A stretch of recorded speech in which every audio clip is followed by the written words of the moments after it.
I never imagined my 65th birthday would become the day I truly saw my children for who they were. The day started with such hope: a beautiful cake waiting in my refrigerator, two elegantly wrapped gift boxes on my dining table containing the keys to their financial freedom, and my heart full of excitement to finally share my secret. By midnight, I sat alone in my empty house, staring at the untouched cake, listening to the hollow excuses on my voicemail, while across town, my children celebrated with the very people who had once torn our family apart. What they didn't know, what none of them knew, was that I held something far more valuable than their temporary affection: legal control over the trust funds that would determine their futures. This is my story of betrayal, awakening, and reclaiming the power I had given away for too long. Before we jump back in, tell us where you're tuning in from, and if this story touches you, make sure you're subscribed, because tomorrow, I've saved something extra special for you. My name is Catherine Reynolds, though everyone calls me Kathy. For 30 years, I've dedicated every waking moment to ensuring my children would have the opportunities I never had.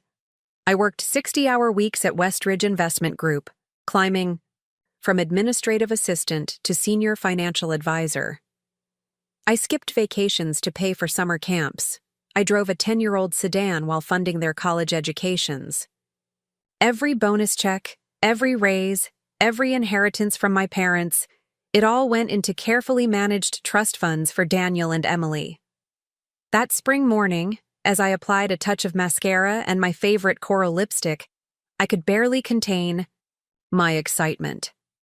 After decades of responsible money management and calculated investments, I had accumulated nearly $2 million between their two trust funds. Though I had established myself as the trustee until they turned 40, my one insurance policy against their father's potential influence, they had no idea how substantial the accounts had become. Today was finally the day I would show them. The meteorologists had predicted rain, but sunlight streamed through my kitchen window as I put the finishing touches on my outfit, a new navy dress purchased specifically for this occasion.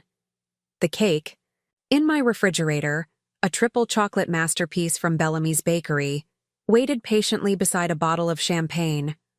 On the dining room table sat two identical boxes wrapped in silver paper, each containing a portfolio detailing their respective trust funds, $1 million each, accessible immediately if they chose. I imagined Daniel's face. He'd always been practical like me, probably already calculating how this would accelerate his plans to expand his dental practice. And Emily, artistic and impulsive, might finally open that photography studio she'd been talking about since college. For once, I wouldn't need to worry about their father's poisonous influence. Robert couldn't touch this money, couldn't manipulate them with promises of future wealth. This was my gift, earned through decades of sacrifice. At noon, I received a text from Emily. "Running behind on a project. Might be late tonight. Don't wait on dinner." I frowned slightly but responded with understanding. My daughter had recently been promoted at her graphic design firm, and I knew how demanding her new position could be. 20 minutes later, Daniel called, his voice rushed and distracted. "Mom, I'm so sorry, but one of my patients had an emergency. I'll need to do a procedure this evening." I assured him it was fine, that I'd keep everything warm for whenever they arrived. Still, an uneasy feeling settled in my stomach as I adjusted the table settings from 3 to whenever they might arrive.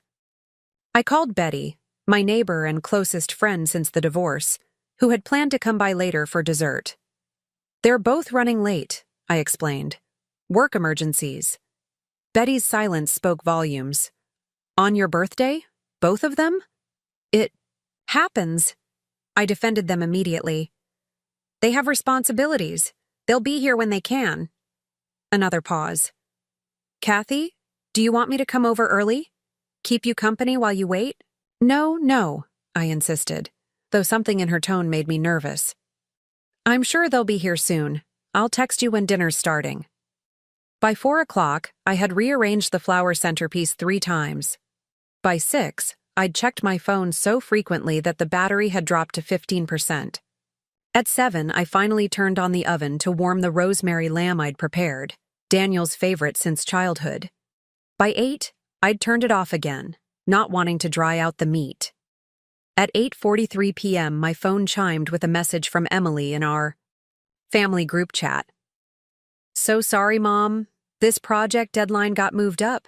Can't make it tonight. Lunch tomorrow instead?" Before I could respond, Daniel added, "Emergency turned complicated. Patient needed additional work. Rain check? Love you, happy birthday."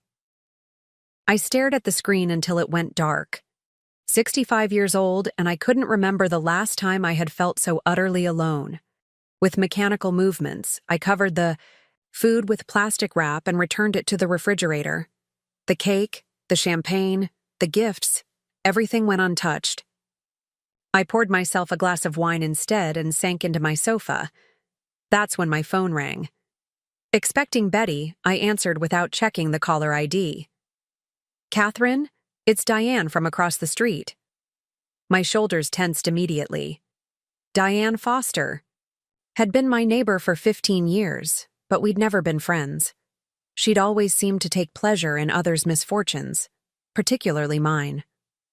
"Yes, Diane." I kept my voice neutral. "I'm at the Waterside Grill with my daughter right now. Thought you should know I just saw your kids here."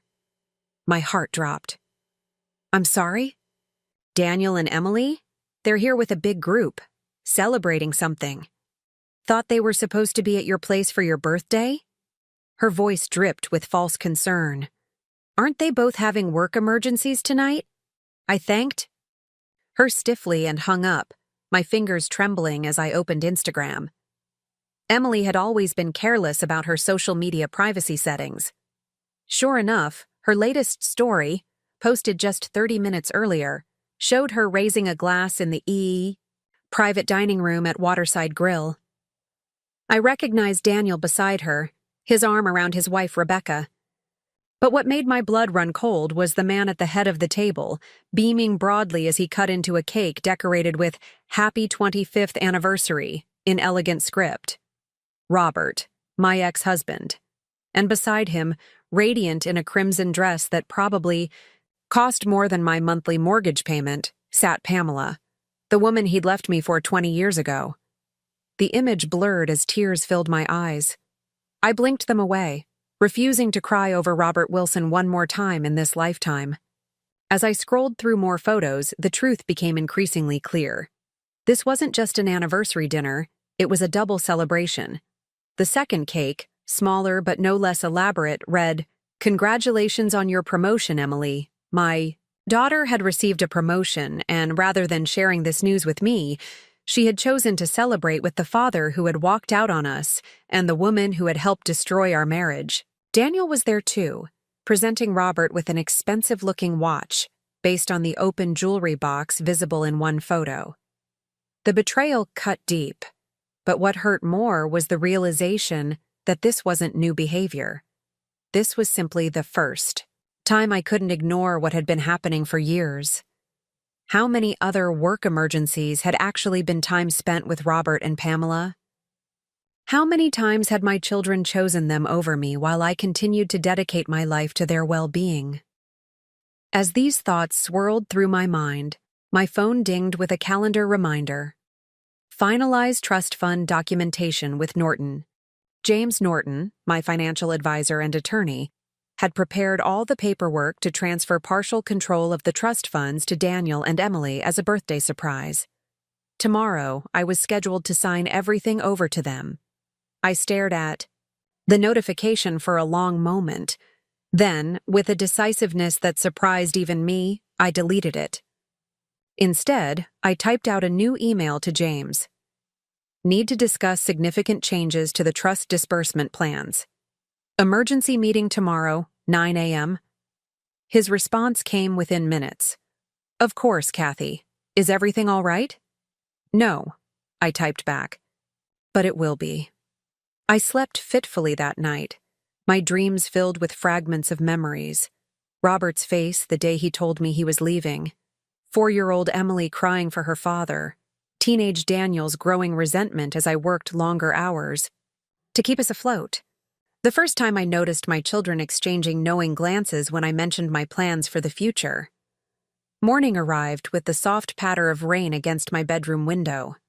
I rose early, showered, and dressed with unusual care. Charcoal, pencil skirt, ivory blouse, grandmother's pearl earrings, battle armor of sorts. When I arrived at Norton Financial Advisors, James greeted me with concern written across his features. Preparing and narrating this story took us a lot of time, so if you are enjoying it, subscribe to our channel. It means a lot to us. Now back to the story. "I've known you for 20 years, Kathy," he said after we were settled in his office. "I've never seen you look so determined."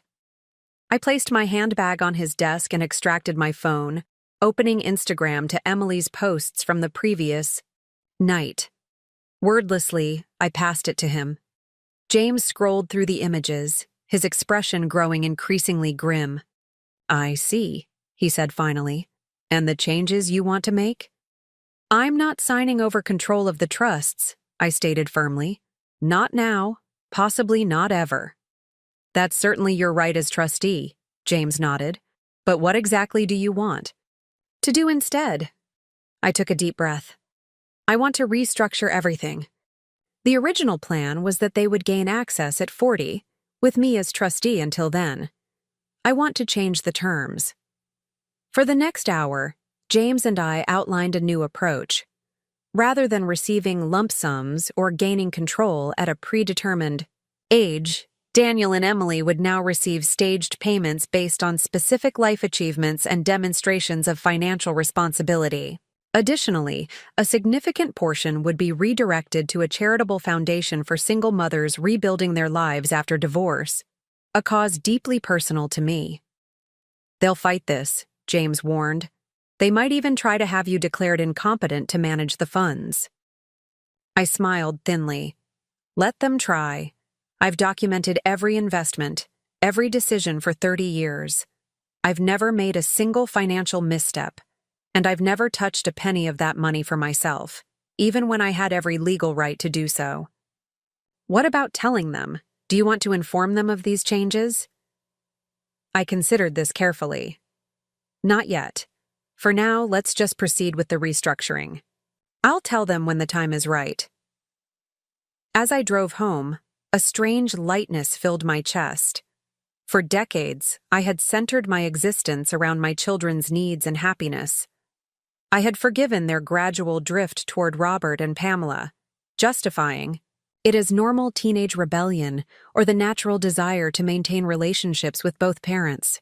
I had accepted their forgotten birthdays, their last-minute cancellations, their obvious lies. No more. My phone rang as I pulled into my driveway. Emily.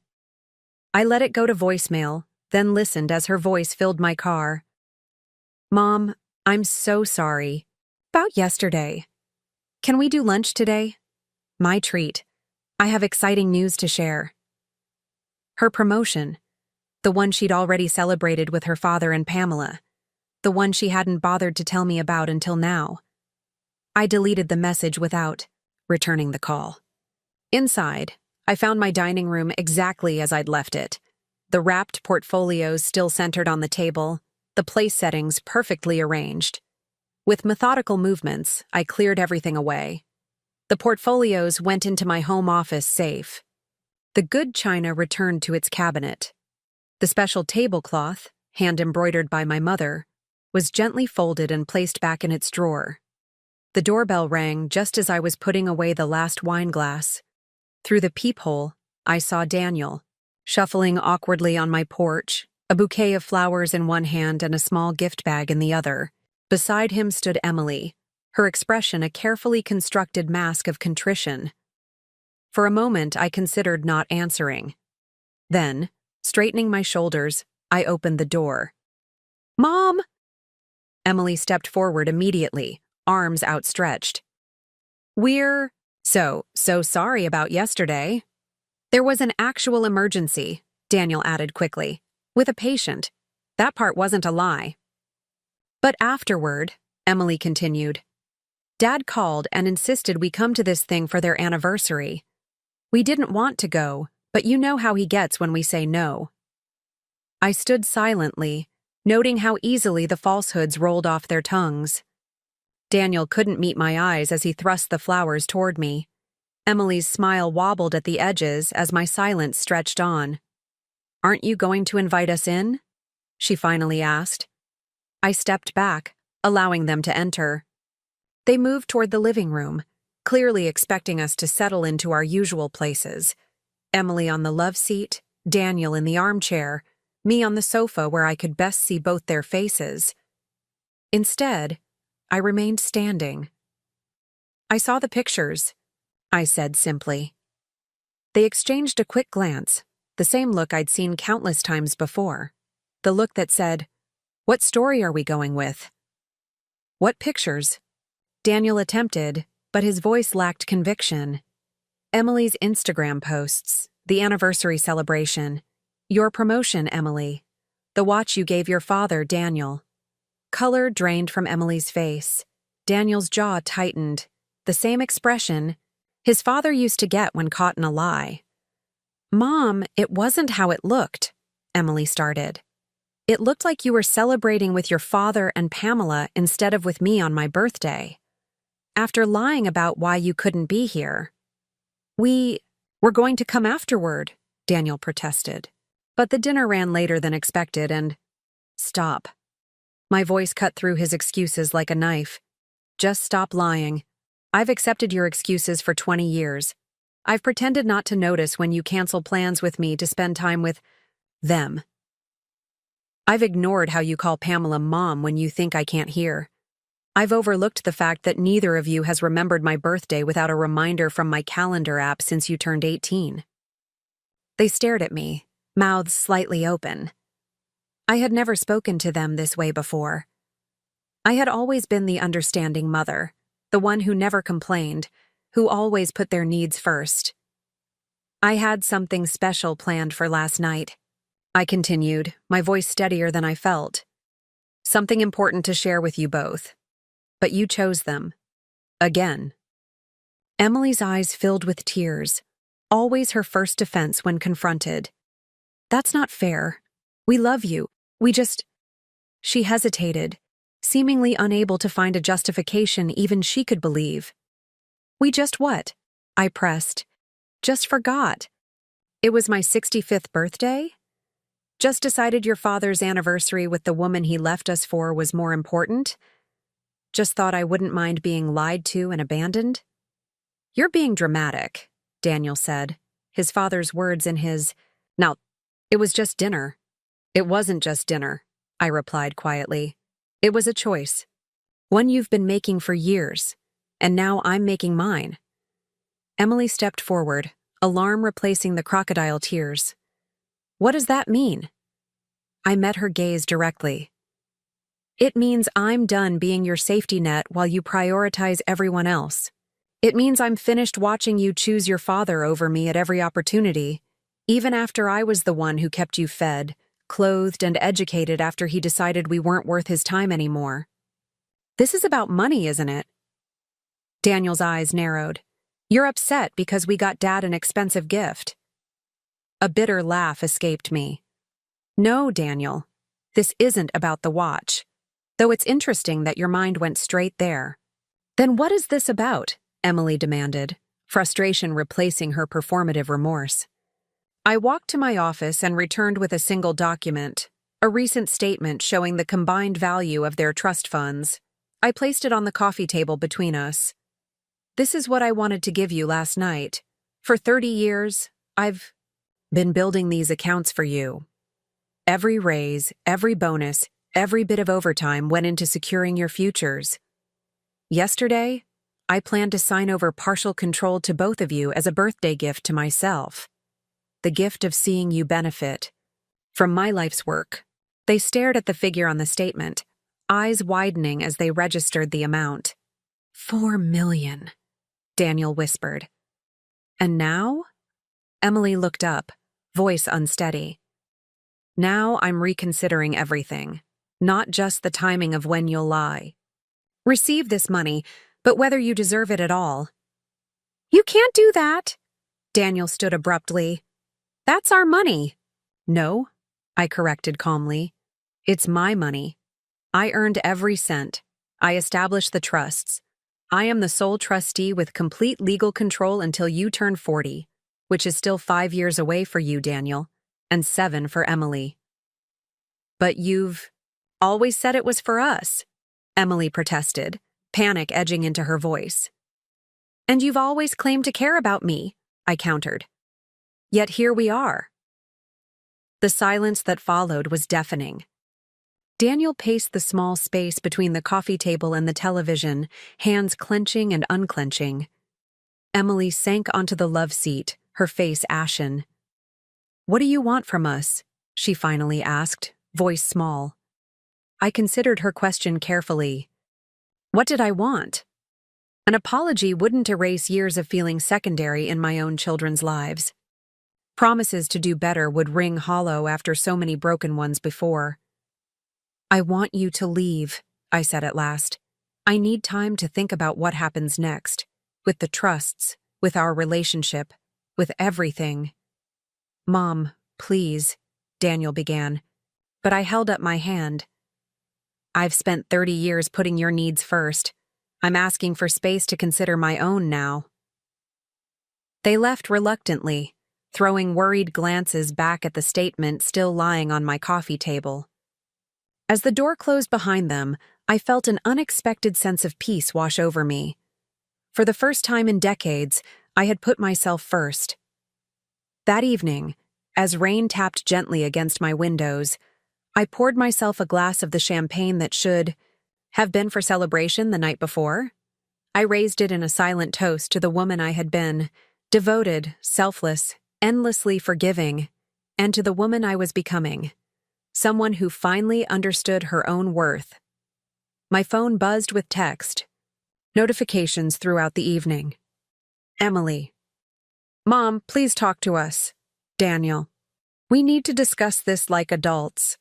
I silenced them all, focusing instead on the small notepad in front of me where I was outlining a new future, one that included tropical vacations I'd always denied myself, art classes I'd longed to take, perhaps even selling my modest townhouse, for the lakeside cottage I'd dreamed of since childhood. The trust funds would remain intact, but with new conditions. My children would need to demonstrate more than just reaching an arbitrary age to access what I had saved for them. They would need to show integrity, responsibility, and genuine care for others. Whether they could meet these standards remained to be seen. But for the first time in 30 years, their future wasn't my only concern. As I drifted off to sleep, that night, I felt lighter than I had in years. Tomorrow would bring difficult conversations and perhaps painful confrontations. My children might even attempt legal action, though James had assured me my position was unassailable. None of that mattered now. I had reclaimed something far more valuable than money, my power to choose my own path forward, and I intended to make the most of it. The morning after my confrontation with Daniel and Emily brought unexpected clarity. I awoke before my alarm, feeling strangely energized, despite having slept only a few hours. The weight I'd carried for decades, the constant need to excuse their behavior to pretend their gradual abandonment wasn't happening, had lifted. In its place was something unfamiliar. Anger, yes, but also liberation.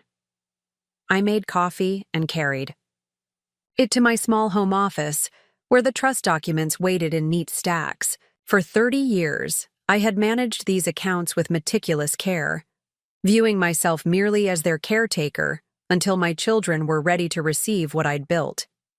Now, reviewing the quarterly statements and investment reports, I recognized something I'd overlooked. This wasn't just their future I'd been safeguarding. It was the physical manifestation of my life's work, my sacrifices, my expertise.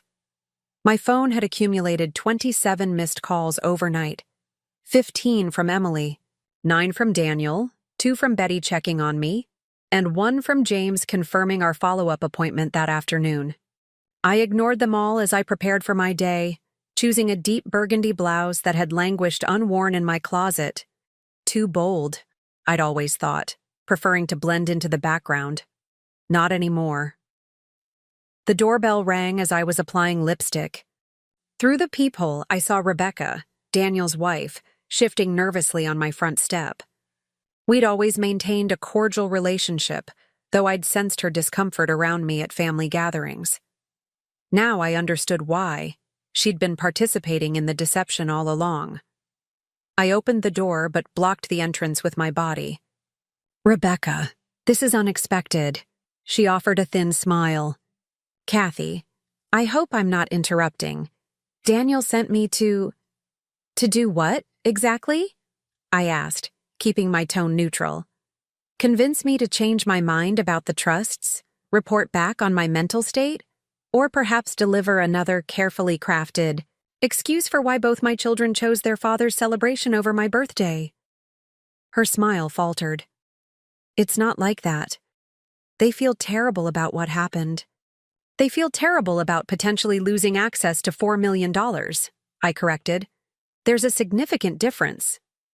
Rebecca sighed, glancing back at her car where I noticed movement behind the tinted windows.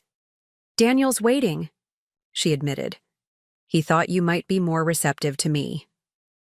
The calculated nature of their approach sparked fresh indignation. "Always sending someone else to fix his problems," I murmured, more to myself than to her. "Just like his father." "Kathy, please." Rebecca leaned closer, lowering her voice. "This situation is getting out of hand. Daniel hardly slept last night. Emily's called me crying 3 times already this morning. Can't we just talk about this?" "Like family?"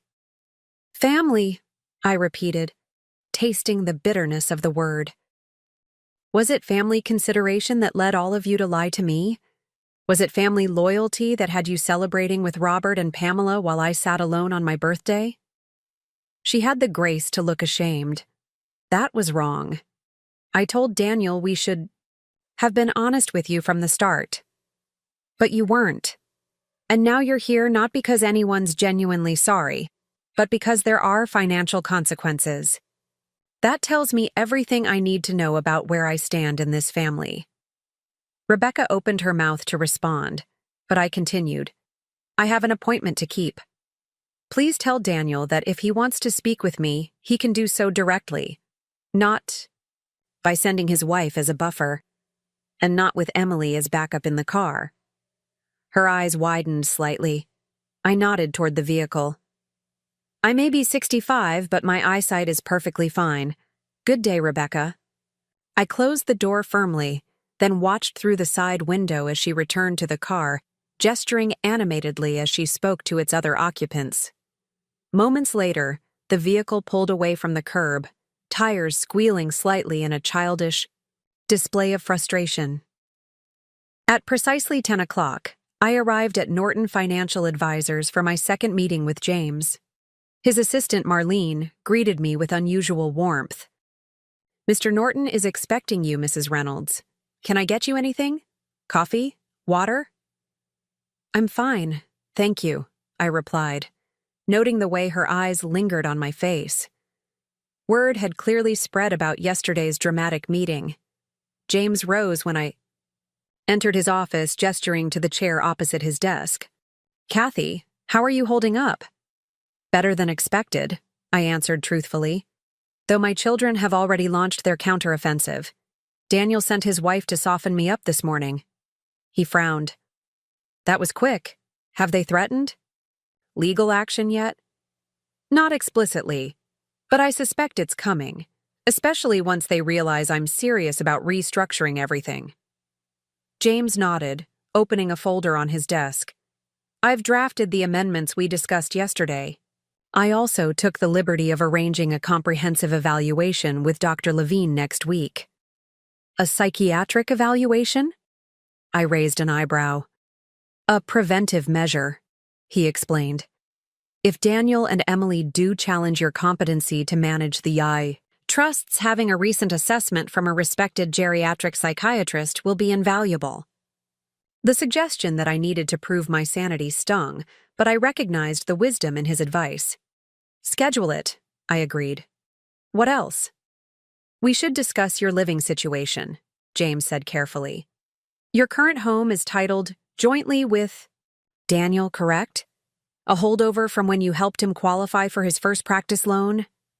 I nodded, remembering how proud I'd been to co-sign for my son, believing it symbolized our partnership in building his future.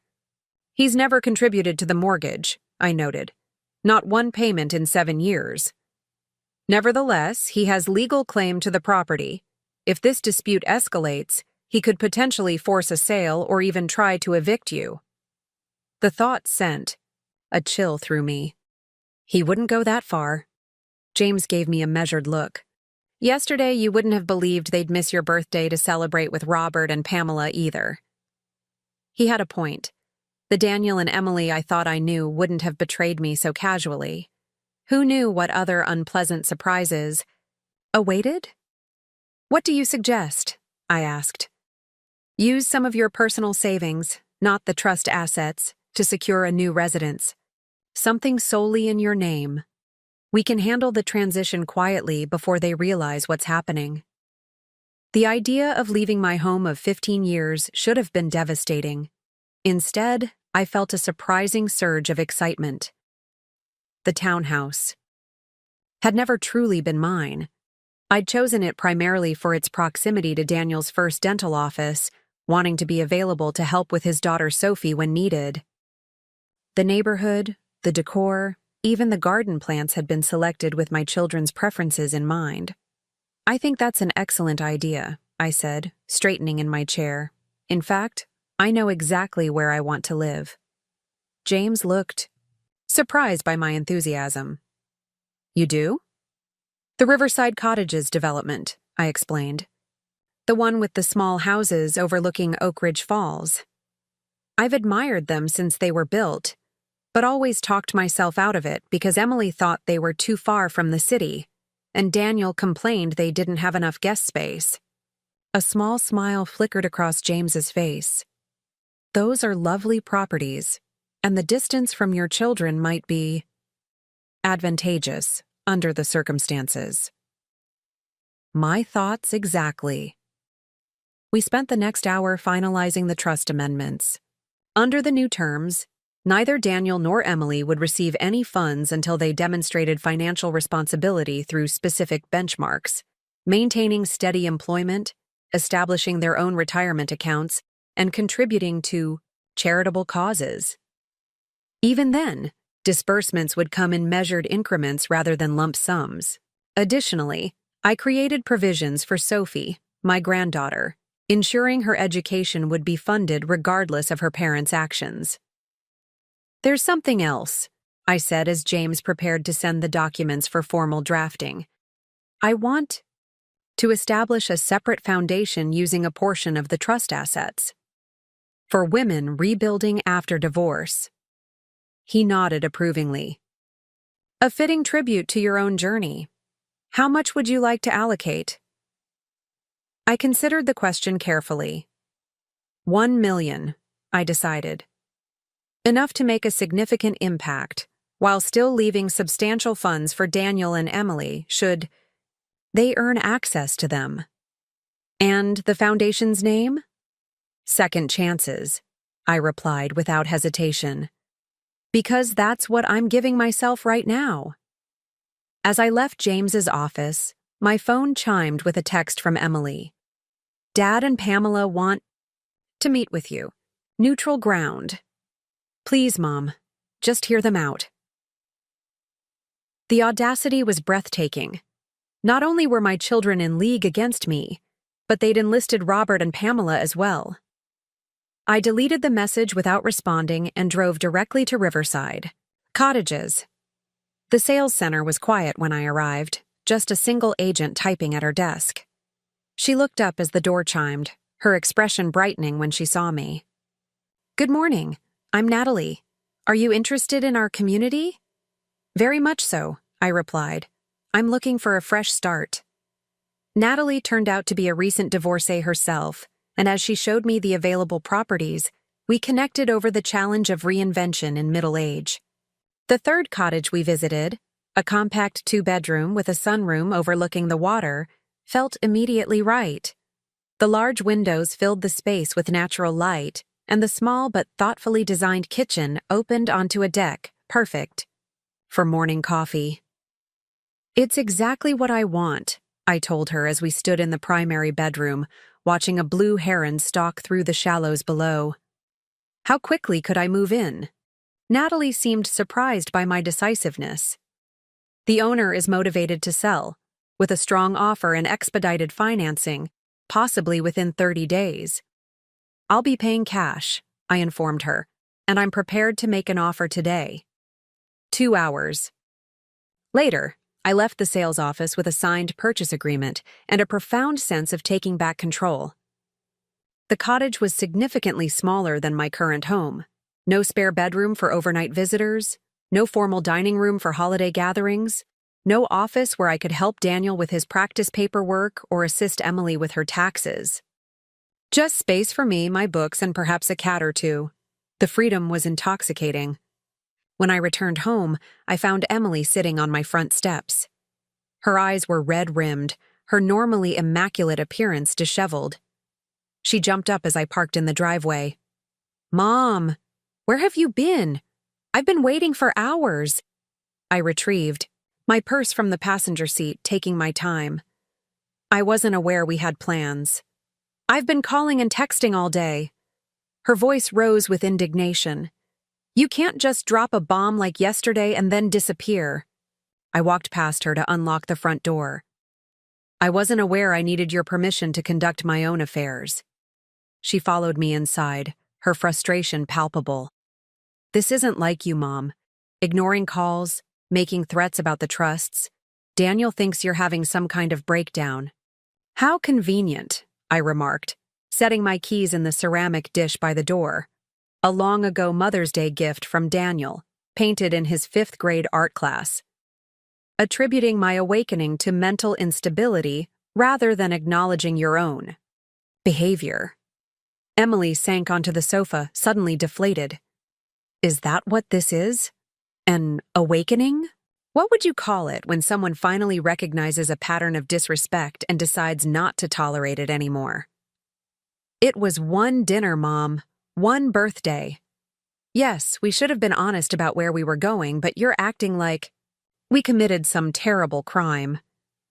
I studied my daughter's face, the genuine confusion in her expression telling me everything I needed to know about how she perceived our relationship. In her mind, missing my milestone birthday for her father's celebration was a minor transgression, easily forgotten with a few tears and apologies. She truly didn't understand the depth of the hurt or recognize the pattern it represented.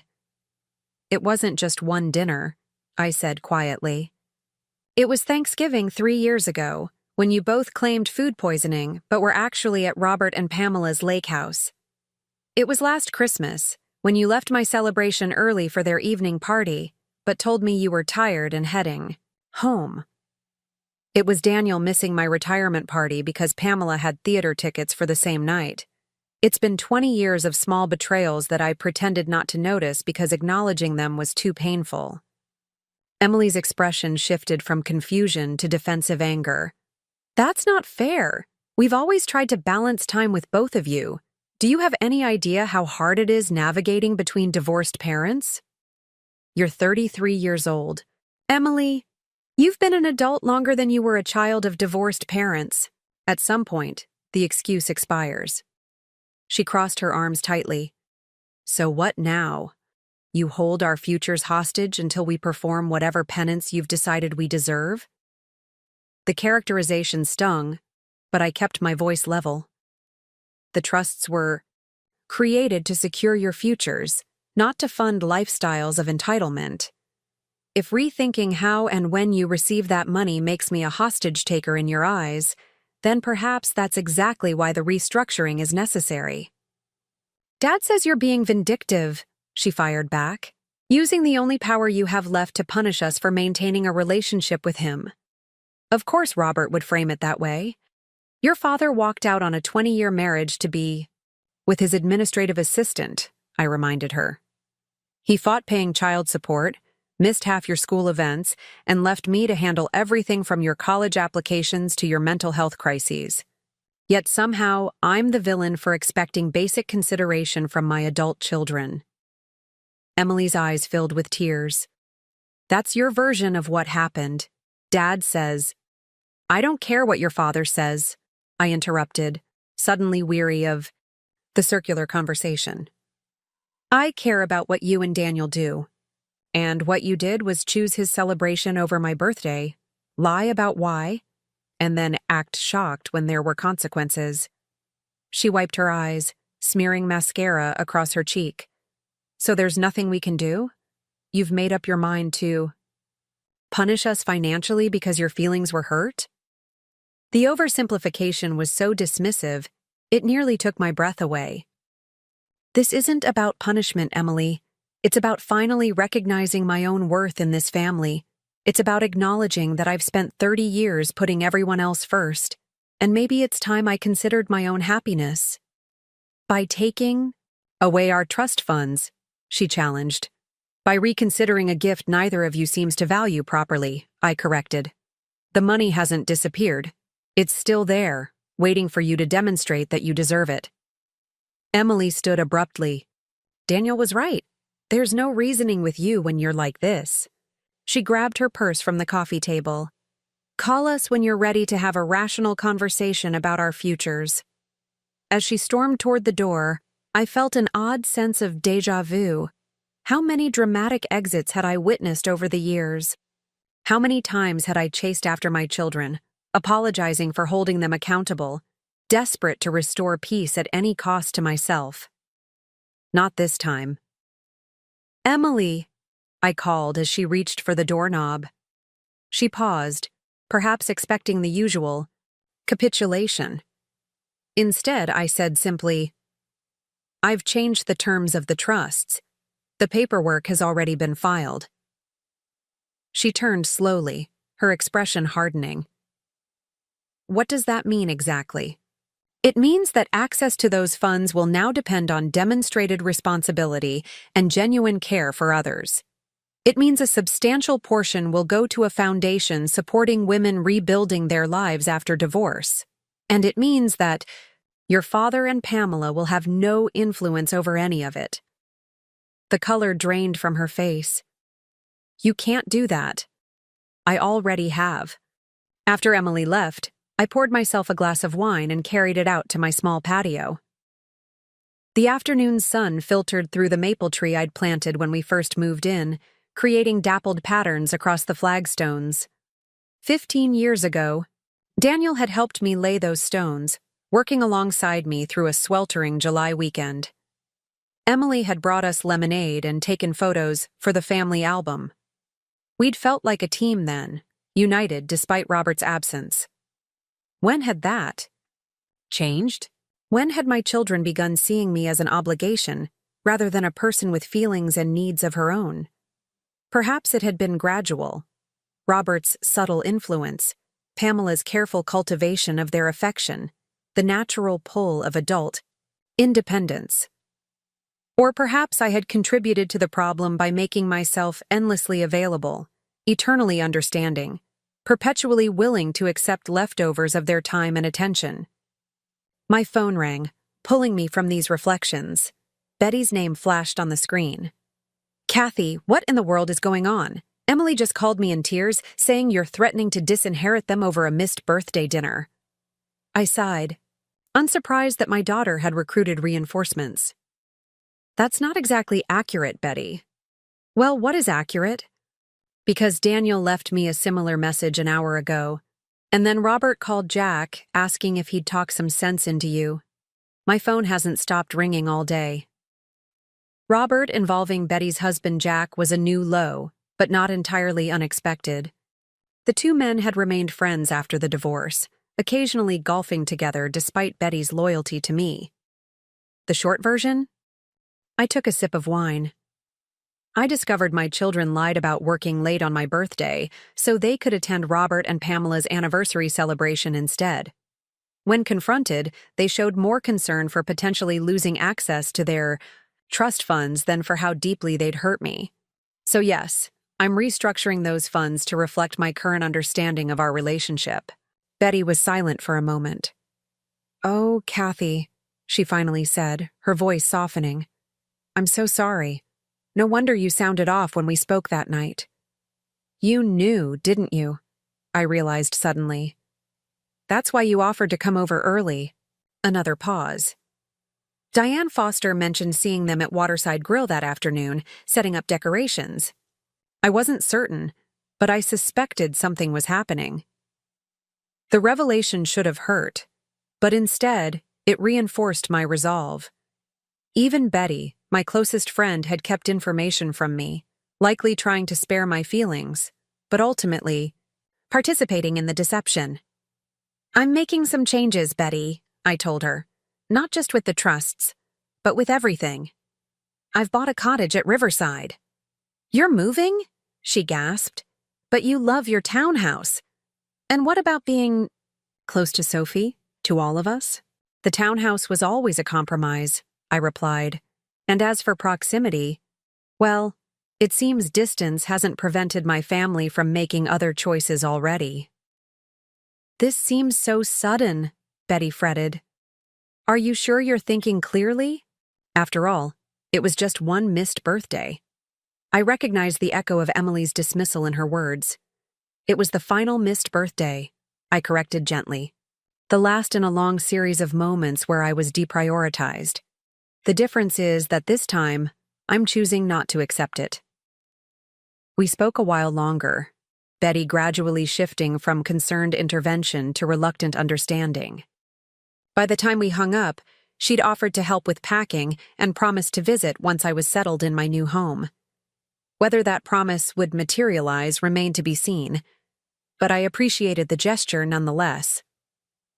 That evening, as I began, the process of sorting through 15 years' accumulation of possessions, deciding what would come with me to the cottage and what would be left behind, my doorbell rang yet again.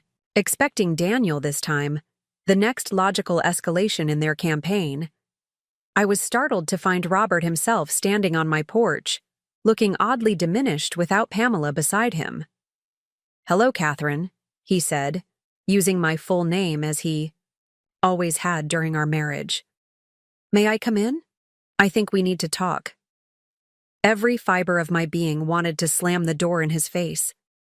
This man had betrayed our marriage vows, abandoned our children emotionally if not financially, and spent years undermining my relationship with them. Yet curiosity won out over righteous anger. "You have 10 minutes, I informed him, stepping back to allow him entry but not inviting him further than the foyer. Robert glanced around, taking in the boxes and sorted piles. "You're moving?" "That's not why you're here," I replied flatly. "Say what you came to say." He sighed dramatically, always the put-upon victim in his own narrative. "The kids are beside themselves, Catherine. Emily can barely function. Daniel's worried about how this will affect his practice expansion plans. This vendetta has gone far enough." "Vendetta?" I repeated, tasting the bitterness of the accusation. "Is that what you call it when someone finally stands up for themselves after decades of disregard?" "I call it using financial manipulation to punish young adults for maintaining a healthy relationship with their father," he countered. "It's beneath you, Catherine. Or at least, it used to be." I studied the man I had once pledged to love forever. The years had not been particularly kind to Robert. His hairline had receded significantly. Deep lines bracketed his mouth, and the trim physique he'd maintained during our marriage had given way to the soft roundness of comfortable middle age. Yet his expression remained the same, that mixture of condescension and certainty that had once made me question my own perceptions. "Tell me something, Robert," I said, crossing my arms. "When you and Pamela planned your anniversary celebration, did either of you consider that it fell on my birthday? A birthday our children would traditionally spend with me?" He shifted uncomfortably. Dates are complicated. Things get scheduled based on venue availability, work commitments. That's a no then, I interrupted. You didn't consider it. Because my feelings have never been a factor in your decisions. Why would this be any different? Robert's expression hardened. This isn't about you and me, Catherine. This is about you using money to control our children because you're jealous of their relationship with Pamela. The accusation was so absurd, I actually laughed. Jealous? Of what exactly? The woman who participated in destroying my marriage? Who spent years cultivating my children's affection while I was working overtime to keep a roof over their heads? Pamela has been nothing but good to Daniel and Emily, he protested. She's been a second mother to them. And that's supposed to comfort me? That the woman you left me for has successfully inserted herself into the role I never stopped fulfilling? I shook my head in disbelief. You really don't see it, do you? You think this is normal, that I should accept being an afterthought in my own children's lives because it's convenient for you and your new family. Robert ran a hand through his thinning hair in frustration. Look, I didn't come here to rehash ancient history. I came to appeal to your better nature. Daniel and Emily love you. They made one mistake. They've made a pattern of choices, I corrected, and now I'm making mine. By stealing their inheritance? He challenged. By redefining the terms under which they receive a gift they've done nothing to earn, I replied calmly. My money, my decision. Just as you decided 20 years ago, that your happiness with Pamela was more important than your vows to me. His face flushed with anger. You've changed, Catherine. You used to be reasonable. I've finally changed, I agreed. After 20 years of being exactly who everyone expected me to be. Understanding, forgiving, endlessly accommodating. That version of Catherine Reynolds retired the night her children chose your anniversary over her birthday. Robert opened his mouth to argue further, but I held up my hand. Your 10 minutes are up. Please leave my home. He glared at me for a long moment, then said coldly, The kids were right. There's no reasoning with you anymore. I hope you realize what you're throwing away over wounded pride. As I closed the door behind him, his words echoed in my mind. What was I throwing away, exactly? A relationship with my children based on obligation rather than genuine care? The illusion that I mattered as much to them as their father did? Or perhaps most importantly, the comfortable fiction that sacrificing my own needs and feelings would somehow be rewarded with the love and respect I deserved? Whatever it was, I was increasingly certain I'd be better off without it. That night, I slept more soundly than I had in years, unburdened by the weight of unmet expectations. In the morning, I rose early and drove to the cottage, spending a peaceful hour measuring for furniture and imagining my new life there. On my way back, I stopped at Oak Ridge Falls, the cascading water that would soon be my daily view. Standing at the railing, watching the powerful flow carve its relentless path through ancient stone, I felt a profound connection to the natural force before me. For millions of years, that water had followed the path of least resistance, wearing away at barriers, reshaping the landscape through persistent pressure. But occasionally, during spring floods or after heavy rains, it would break free of its usual channel, finding new routes, creating new patterns in the earth. I had spent 30 years as that river, following the expected course, gradually eroding under the pressure of others' needs and expectations. Now, after the flood of revelations these past days had brought, I was carving a new path, one determined by my own choices rather than the comfortable patterns of the past. It wouldn't be easy. Already the repercussions were rippling outward, my children's panic, Robert's intervention, Betty's concern. Soon would come the legal maneuvers, the family alliance against me, perhaps even attempts to challenge my mental competence. James had warned me to expect resistance on all fronts. Let It come, I thought, feeling the spray of the falls cool against my face. I had weathered storms before, a devastating divorce, single parenthood, rebuilding a career while raising 2 children alone. I had emerged stronger each time, though perhaps not wiser until now. This time would be different. This time, I wasn't, fighting to maintain a family structure that had already fractured, or sacrificing myself for children too young to understand the cost. This time, I was standing up for my own worth, asserting my right to be valued not just as a mother, a provider, or a safety net, but as Catherine Reynolds, a woman who deserved basic respect and consideration from those who claimed to love her. As I turned to leave, my phone chimed with a text message. Daniel, we need to talk, all of us, including Dad and Pamela. This has gone too far. Name your terms. I smiled at the screen, recognizing the negotiation tactic for what it was. My son, always his father's child, believed everything had a price, that emotional wounds could be salved with the right combination of apologies and promises, that boundaries could be redrawn with sufficient pressure. He would learn, as I finally had, that some things were non-negotiable.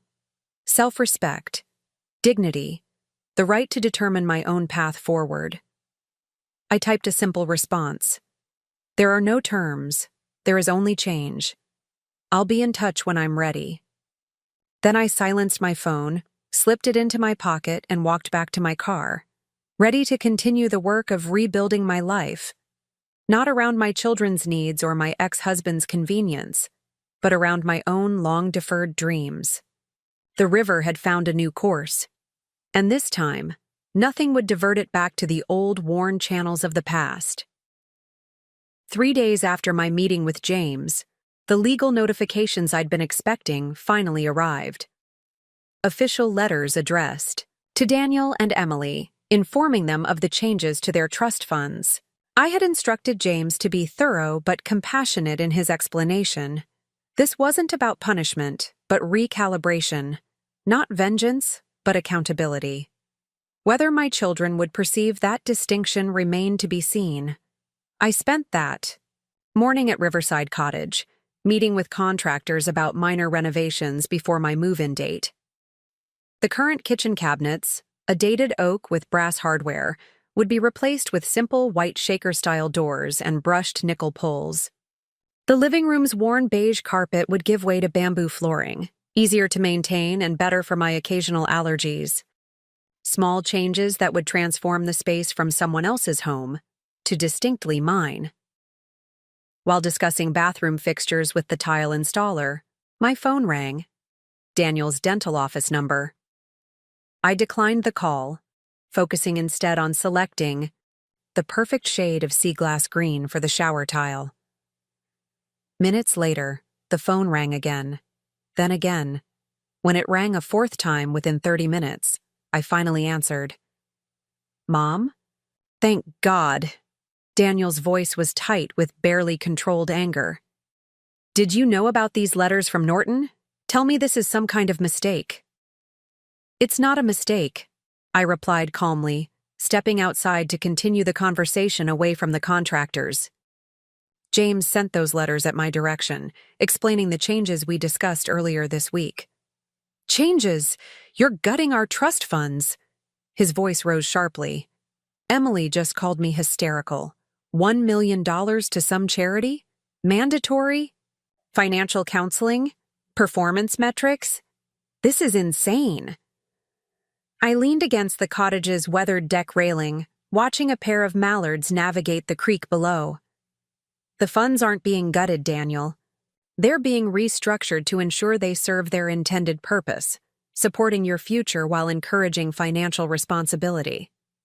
We're adults, not children who need an allowance based on good behavior, he snapped. You can't control our lives this way. I'm not trying to control your lives, I corrected. I'm setting appropriate conditions on access to money that I earned. There's a significant difference. Oh, so now it's your money. For 30 years you've told us those trusts were our college funds, our future security, our inheritance. Now suddenly, because we missed one birthday dinner, you're rewriting history? I took a deep breath, reminding myself that Daniel's perception of events had been shaped by decades of me downplaying my own needs. The money has always been mine to manage as trustee. That hasn't changed. What's changed is my understanding of what you and Emily need from these funds. Not blank checks, but thoughtful support tied to genuine effort and responsibility. This isn't about responsibility, he argued. This is about control. You're punishing us for having a relationship with Dad. If that were true, I would have dissolved the trusts entirely, I pointed out. Instead, I've created a clearer path to accessing those funds, one that benefits you long-term, rather than enabling dependency. I've been running my own practice for 5 years, Daniel said coldly. I own a home, support my family, and manage multiple employees. How exactly am I dependent? Your mortgage is co-signed by me, I reminded him gently. Your practice expansion loan required my personal guarantee. The home you own was purchased with a down payment from your trust fund, a special disbursement I approved because you convinced me it was a sound investment in your future. I don't say these things to embarrass you, Daniel, only to provide accuracy where it seems to be lacking. The silence that followed told me my words had hit their mark. When Daniel spoke again, his tone had shifted from indignation to calculation, a trait he'd inherited from his father. Fine, let's talk about this reasonably. What exactly do you want? If this is about spending more time with you, we can arrange that. Weekly dinners, holiday planning, whatever will make you feel more included. The offer stung in its transactional nature. To Daniel, this was a simple equation: increased attention in exchange for restored financial support. The fact that he saw our relationship in such mercenary terms only confirmed I'd made the right decision. What I want, I said carefully, is recognition of my inherent value in this family. Not as a financial resource or occasional obligation, but as a person worthy of basic consideration. What I want is for my children to develop a healthier relationship with money, privilege, and family responsibility. The trust amendments are designed to support those goals, not to secure more of your time through coercion. That's not very specific, he responded, clearly frustrated by my refusal to provide a simple checklist of demands. Because authentic relationships can't be reduced to transaction, I explained. You can't buy your way back into my good graces, Daniel. This isn't about performing certain actions to regain access to money.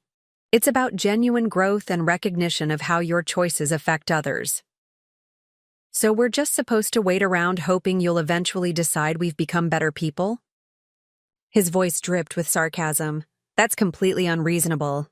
What's unreasonable is expecting to treat someone thoughtlessly for years and face no consequences, I countered.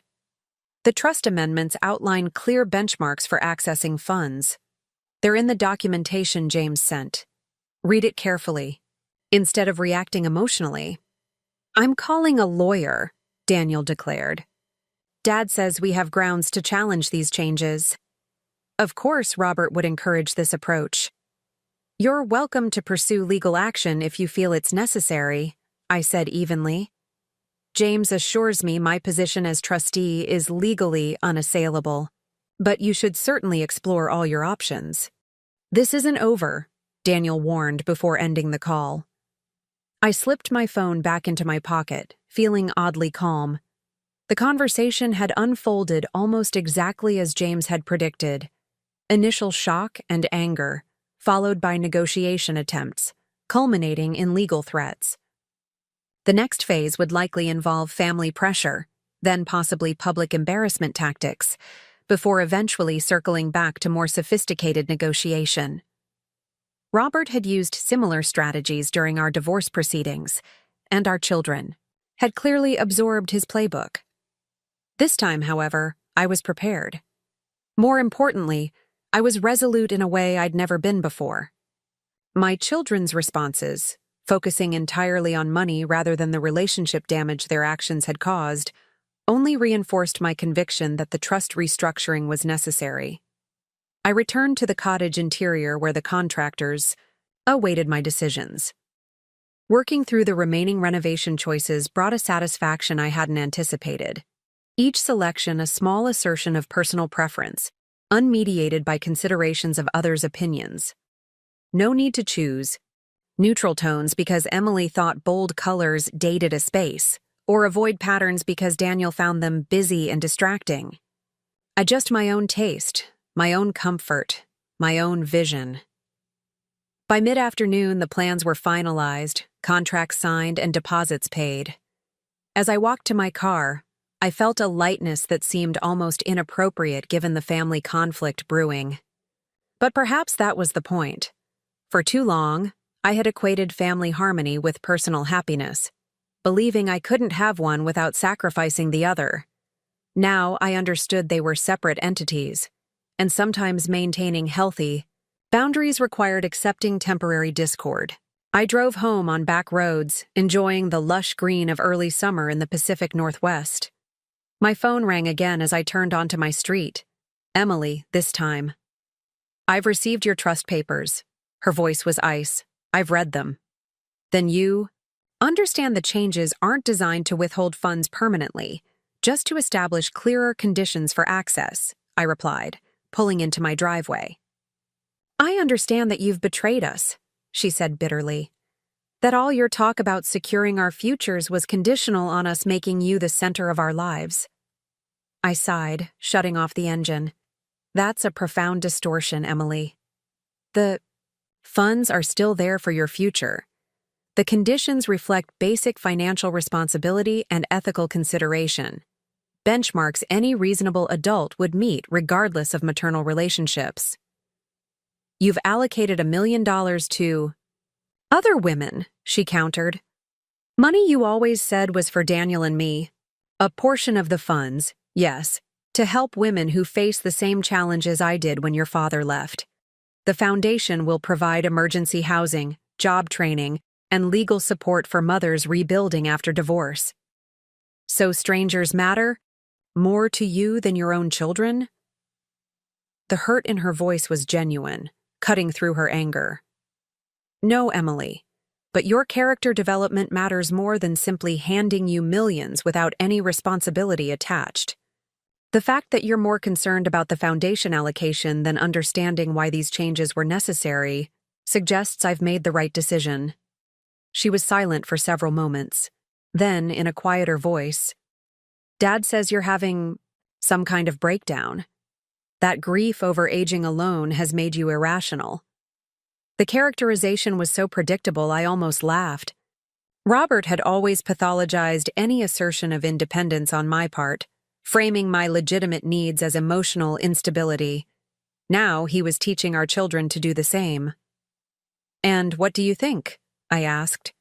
"Do I sound irrational to you?" "You sound—" She hesitated. "Different. Harder. Not like the mom I know." "Perhaps the mom you know was an incomplete version of who I actually am," I suggested.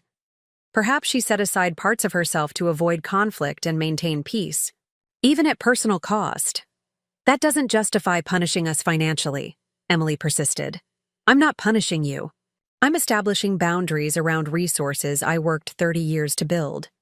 Resources you and your brother have taken for granted, while dismissing the person who created them." "So what happens now?" she asked, her voice small. "Now you have choices," I replied. "You can fight these changes legally, though James assures me that would be both expensive and futile. You can cut contact with me out of anger, which would be painful but ultimately your decision. Or you can take this opportunity to reflect on our relationship and how it might become healthier for everyone involved." "Healthier meaning what? That we abandon Dad to please you?" "I've never asked that of you," I said gently. "Not once in 20 years. I've only asked for basic consideration, that my birthday might matter as much as your father's anniversary with the woman he left me for. That my feelings might deserve the same care you extend to Pamela's. That my time and support might be acknowledged rather than expected." You make it sound so simple, Emily sighed. It is simple. But simple doesn't mean easy, especially when patterns are deeply established. After we disconnected, I sat in my car for several minutes, processing the conversation. Though still defensive, Emily had engaged more thoughtfully than Daniel, actually listening to my perspective, rather than simply asserting her own. It wasn't acceptance, but it was perhaps the beginning of understanding. Inside my townhouse, evidence of packing progress greeted me, labeled boxes stacked in corners, shelves half-emptied, walls bare where family photos had once hung. I had decided to take only what truly mattered for my new life, books I genuinely loved rather than displayed for visitors' approval, kitchen tools I actually used rather than the expensive knife set Emily had insisted I needed, clothing that brought comfort rather than merely projecting professionalism. The rest would be sold, donated, or left behind. My phone chimed with a text from an unfamiliar number. Mrs. Reynolds, this is Thomas Green. We need to talk about how your actions are affecting our family. Please call me. Emily's husband, reaching out directly for the first time since this began. I saved the number but didn't respond. Thomas had always been polite but distant during family gatherings, clearly uncomfortable with the complex dynamics between Emily, Daniel, and me. That he would involve himself now suggested the situation had escalated within their household. Sure enough, my doorbell rang less than an hour later. Through the peephole, I saw Thomas standing on my porch, shifting his weight nervously from foot to foot. His presence was unexpected. Though we had maintained cordial relations since his marriage to Emily 5 years ago, we had never developed a close relationship. He had always treated me with respect, but also a certain guardedness, as if unsure where his loyalties should lie in the complex web of family politics. I opened the door, noting his disheveled appearance, unusual for someone normally meticulous about his presentation. Thomas, this is a surprise. Mrs. Reynolds, he nodded tersely. May I come in? I think we need to talk. I stepped aside, allowing him into the foyer. He glanced around at the boxes and bare walls, clearly taken aback by the visible evidence of my impending move. You're really leaving? He asked, following me into the living room. I've purchased a cottage at Riverside, I confirmed, gesturing for him to sit. The closing is in 3 weeks. He remained standing, hands thrust into his pockets. Emily is devastated. She barely slept last night after reading those trust documents. She's convinced you've stopped loving her. The accusation struck me as particularly unfair. Changes to financial arrangements aren't statements about love, Thomas. They're statements about accountability and mutual respect. But the timing, right after a missed birthday dinner? He shook his head. It feels punitive. The timing reflects a culmination of patterns, not a single incident, I explained. The dinner was merely the catalyst for recognizing dynamics that have been problematic for years. Thomas sighed heavily, finally sinking onto the edge of the sofa. Look, I understand feeling hurt, but this response seems extreme. Emily relies on those trust distributions for her photography business. Without them, she'll have to take corporate clients again, work she hates. I studied my son-in-law carefully. Though generally supportive of Emily's artistic ambitions, Thomas had occasionally expressed frustration at the financial instability of her photography career. That he was now defending her access to trust funds that supplemented their income suggested the issue affected him more directly than I'd realized. The trust hasn't been dissolved, I reminded him. Emily can still receive distributions. She simply needs to meet certain conditions first, maintaining her own retirement account, demonstrating consistent income from her business, contributing to causes that help others. Conditions you know she'll struggle to meet, he countered. Emily's never been good with financial planning. That's why these quarterly distributions have been so important. They provide stability while she builds her client base. An uncomfortable realization dawned. Thomas, How dependent are you and Emily on those trust payments? He looked away, color rising in his cheeks. We've made certain financial decisions assuming that income would continue. What kind of decisions? He hesitated, then admitted, the lake house renovation, for one. We expanded the project based on Emily's assurance that her trust would cover any overruns, and there have been significant overruns. I recalled Emily mentioning renovations to the weekend property they'd purchased last year, a fixer-upper on Glenwood Lake that Thomas had apparently been working on during his free time. I hadn't realized the scope had expanded, nor that they were counting on trust disbursements to fund it. I wasn't informed of this expansion, I noted. As trustee, significant expenditures are supposed to be approved in advance. Thomas looked genuinely surprised. Emily said she'd discussed it with you, that you thought investing in property was smart long-term financial planning. Another piece clicked into place. Emily hadn't consulted me because she knew I would have questioned the wisdom of taking on additional renovation costs when her photography business was still operating at a loss. Instead, she had simply assumed the trust would cover whatever they needed, treating it as her personal emergency fund rather than the structured financial safety net it was designed to be. This illustrates exactly why the trust restructuring was necessary, I said gently. The funds were never intended to bankroll lifestyle upgrades or cover financial miscalculations. They were meant to secure your futures through careful, planned disbursements. Thomas ran a hand through his hair in frustration. So what are we supposed to do now? The contractors are halfway through. We've already paid deposits we can't get back. You have options, I pointed out. Scale back the project to what you can afford without trust funds. Take out a proper loan. Or meet the new conditions to receive distributions. They're not impossible, just more structured than before. Emily says you're setting her up to fail, he countered. That these conditions are designed to be punitive rather than constructive. I'm setting careful boundaries around resources that have been taken for granted, I corrected. If Emily views basic financial responsibility as an impossible standard, that only confirms why these changes were necessary. Thomas studied me. For a long moment, his expression unreadable. Then, unexpectedly, he asked, Have you spoken with Sophie recently? The sudden mention of my granddaughter caught me off guard. Not since before my birthday. Why? He hesitated, then said carefully, She's been asking about you. Wondering why you haven't called for your usual Sunday chat. Daniel told her we're busy, but she knows something's wrong. A pang of guilt shot through me. In the midst of confrontations with my children, I had neglected to consider how my sudden absence might affect 9-year-old Sophie. Our weekly video calls had been a fixture since she was old enough to hold a tablet. Time for her to share school projects, book recommendations, and the endless dramas of elementary social life. I would never intentionally distance myself. From Sophie, I assured him. She's not responsible for any of this. Then maybe start there, Thomas suggested, his tone softening.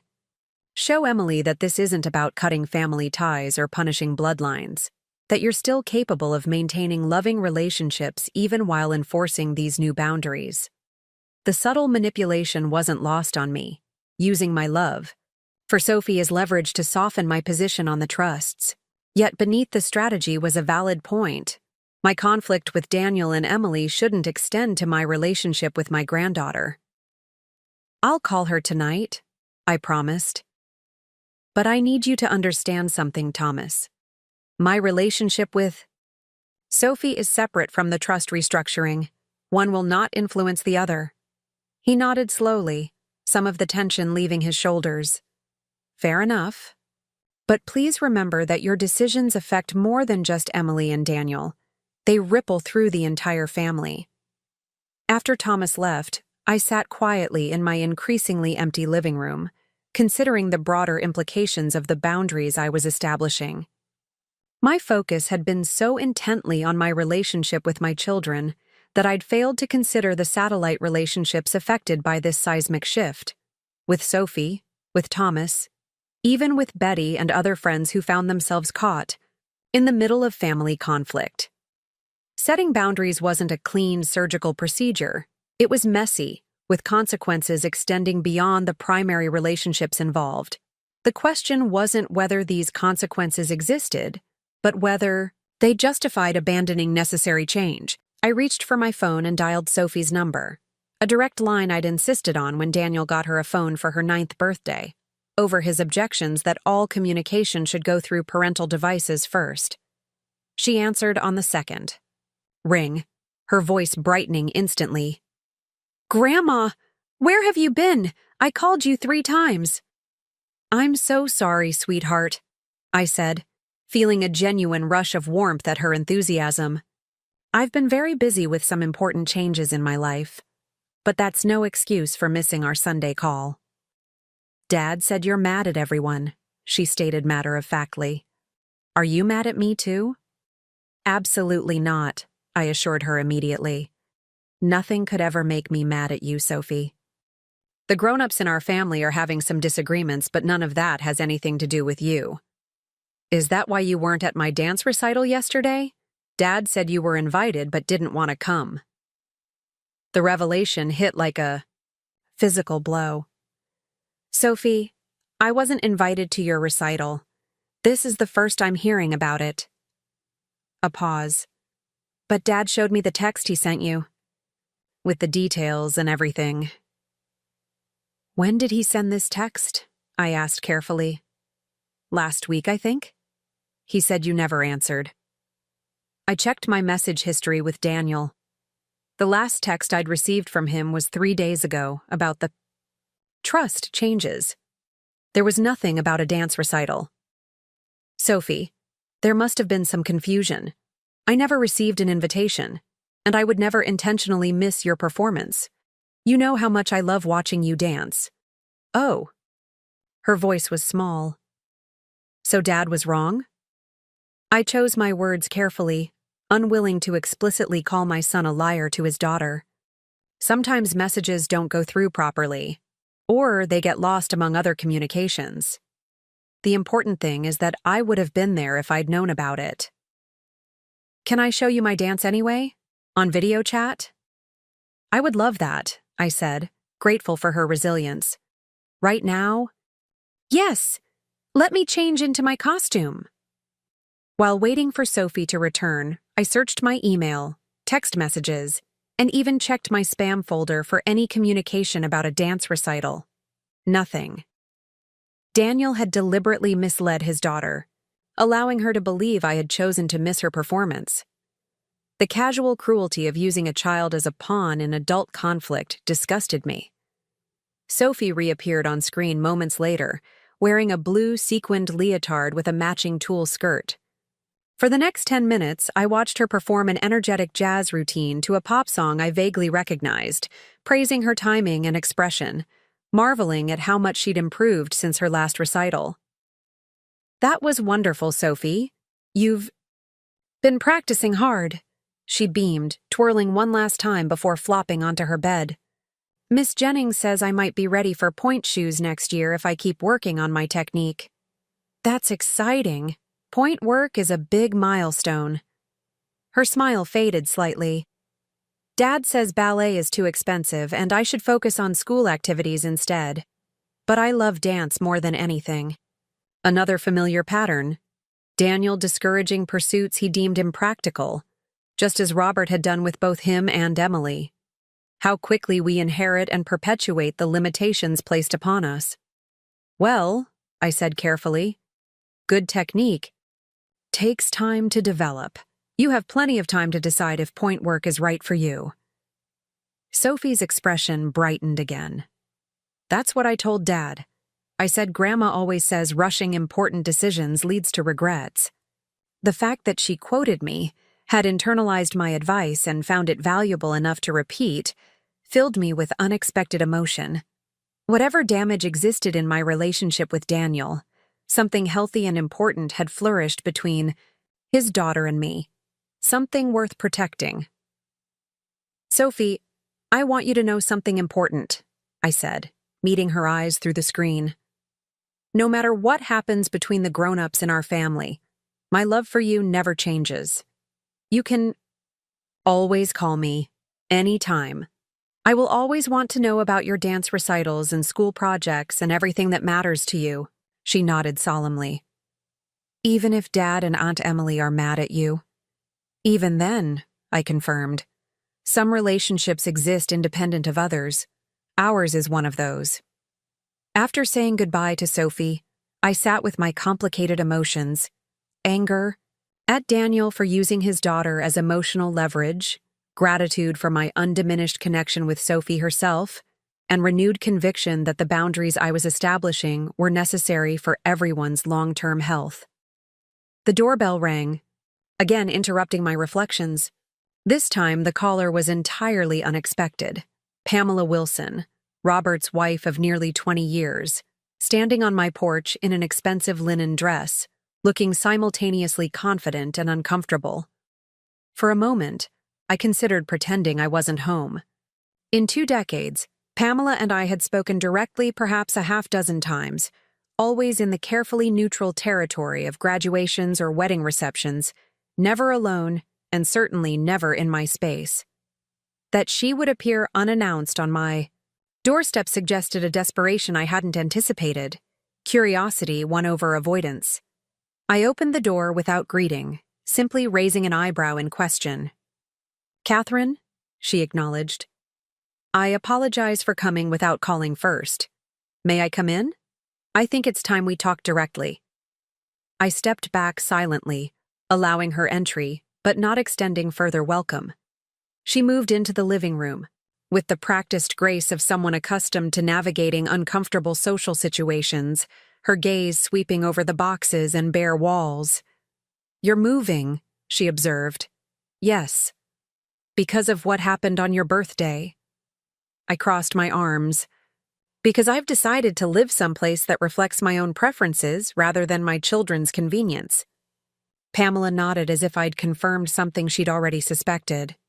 "Robert didn't tell the whole story, did he? About why Daniel and Emily were at our anniversary dinner instead of with you?" The admission caught me off guard. "What do you mean?"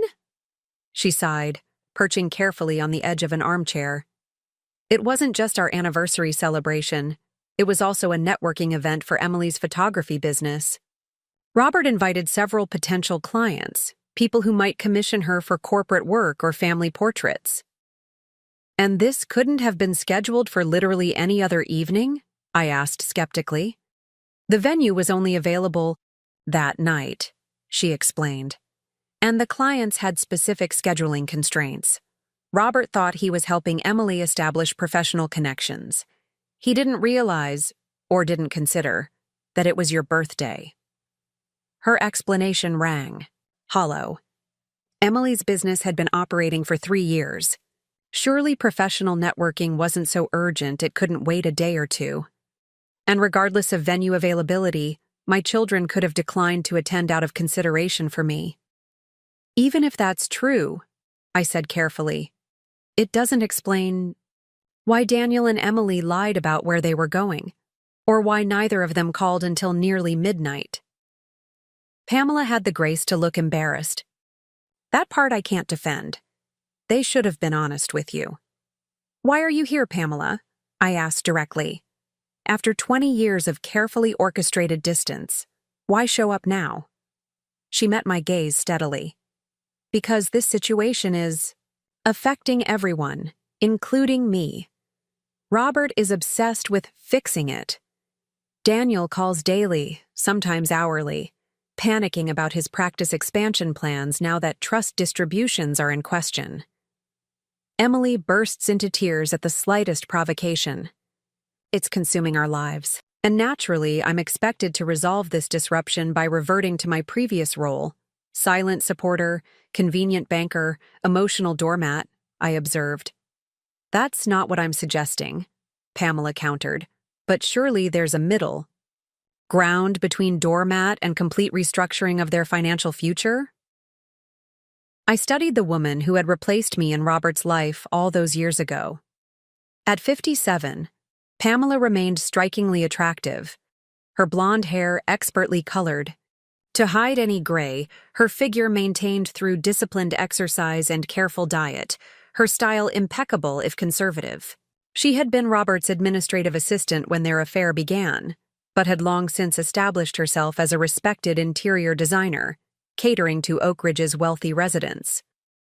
There might have been middle ground once, I acknowledged, but that space eroded through years of being taken for granted, of watching my children increasingly prioritize their relationship with you and Robert over basic consideration for me. The trust restructuring isn't just about my birthday, it's about recognizing patterns that have persisted for decades. Pamela was silent for a moment, her manicured fingers fidgeting with the strap of her designer handbag. Then she said something. That genuinely surprised me. I understand more than you might think. Robert can be demanding in his expectations, inflexible about accommodating others' needs when they conflict with his plans. The unexpected acknowledgement of Robert's selfishness, so carefully veiled as high standards during our marriage, momentarily disarmed me. Yes, he can. The children have adopted some of those tendencies, she continued carefully, especially Daniel. They don't always see how their actions affect others.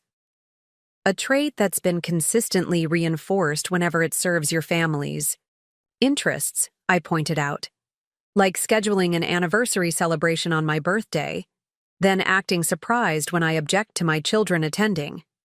She winced slightly. That's fair.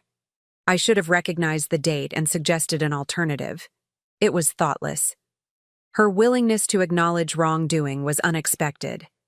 During our limited previous interactions, Pamela had always maintained a carefully pleasant facade that revealed nothing beyond surface courtesy. This glimpse of self-awareness and regret seemed genuine, though it didn't erase 20 years of calculated distance. Thank you for acknowledging that, I said finally. But it doesn't change my decision regarding the trusts. Daniel and Emily need to develop greater financial responsibility and personal accountability. The new structure supports that development while still providing for their future security. Even at the cost of your relationship with them, she pressed, they're convinced you've turned against them completely.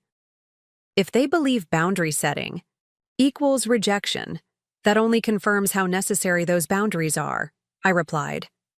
Healthy relationships include accountability, not just unconditional support regardless of behavior. Pamela regarded me thoughtfully. You've changed, Catherine. There's a clarity to you now that wasn't there before. Clarity born of finally seeing patterns I've ignored for too long, I agreed, including my own role in enabling them. She nodded slowly, then stood to leave. At the door, she paused. For what it's worth, I always told Robert and the kids they should show you more consideration. Not because I felt guilty about the past, but because I genuinely respected how you handled yourself through everything. You deserved better than you received from all of us. The admission, coming 20 years too late, landed with complex weight. Thank you for saying that. It doesn't change anything, but I appreciate the acknowledgement. After Pamela left, I found myself unexpectedly emotional, not from sadness or anger, but from the strange validation of having my experiences confirmed by the last person I would have expected to support my perspective. If even Pamela recognized the patterns of disregard that had characterized my family relationships, perhaps I wasn't overreacting after all. My phone chimed with a text from James. Daniel called the office today, threatening legal action if trust amendments aren't reversed. Typical first response, nothing to worry about yet. I smiled slightly at his casual dismissal of my son's tactics. James had survived the contentious divorce from Robert. He wasn't easily intimidated by legal posturing. As evening settled around my increasingly empty home, I finished packing. Another box of books, volumes I truly wanted rather than those that had accumulated out of obligation or appearance. With each item carefully considered and deliberately chosen or discarded, My future was taking shape. A life defined by conscious choice rather than passive acceptance. Whatever challenges lay ahead, legal maneuvers, family pressure, emotional manipulation, I faced them with a certainty I'd never before possessed. The river had found its new course, and this time, nothing would divert it from its path. The weeks following my confrontation with Daniel and Emily unfolded with surprising quietness. After the initial flurry of calls, texts, and unexpected visits, a strange silence descended. No messages from Emily, no legal threats from Daniel, no further appearances by Robert or Pamela. Even Betty, who had called daily in the aftermath of my birthday revelation, reduced her check-ins to occasional texts asking about my moving preparations. At first, the silence was unsettling. I had braced myself for escalation. Tearful confrontations, legal notices, family interventions, and found myself instead facing an absence of response that felt both liberating and vaguely ominous. James assured me this was a common tactical retreat, a regrouping before the next offensive. "They're consulting attorneys," he explained during our weekly update. "Looking for vulnerabilities in the trust structure. Let them search. There aren't any." I used the reprieve to focus on my move. The riverside cottage renovations progressed, faster than expected. The contractor calling with updates about the bamboo flooring installation, the fresh paint transforming once dated rooms, the custom bookshelves being built for my carefully curated collection. Each modification turned the space more definitively into mine, a physical manifestation of my inner transformation. Packing my townhouse became a meditation on priorities. Each item required a decision: keep, donate, discard. The process revealed how much I had accumulated simply because I thought I should. Formal china we used twice a year at most, decorative items chosen to impress visitors rather than please myself, clothing purchased for appearances at Daniel's professional functions, or Emily's gallery openings. I became ruthless in my sorting, keeping only what genuinely served or delighted me. One rainy afternoon, as I sorted through a box of photograph albums, my phone rang with Sophie's distinctive ringtone. "Grandma?" Her voice was hushed, almost conspiratorial. "Are you busy?" "Never too busy for you," I assured her, setting aside a stack of family vacation photos. "What's up?" "Dad doesn't know I'm calling," she confided. "He took my phone away because he said I was talking to you too much. I'm using my friend Zoe's phone right now." A fresh wave of anger rolled through me at Daniel's pettiness. "I'm sorry he did that, sweetheart. That wasn't fair to you." "He says you're trying to ruin everything," Sophie continued, her voice small. "That you're being mean about money and trying to hurt him and Aunt Emily. But that doesn't sound like you, Grandma." The simple faith in her assessment touched me deeply. "Thank you for believing that, Sophie. Grown-up disagreements can be complicated, but I would never do anything just to hurt your dad or your aunt." "That's what I told him," she exclaimed, then immediately lowered her voice again. "But he got really mad and said I don't understand grown-up things."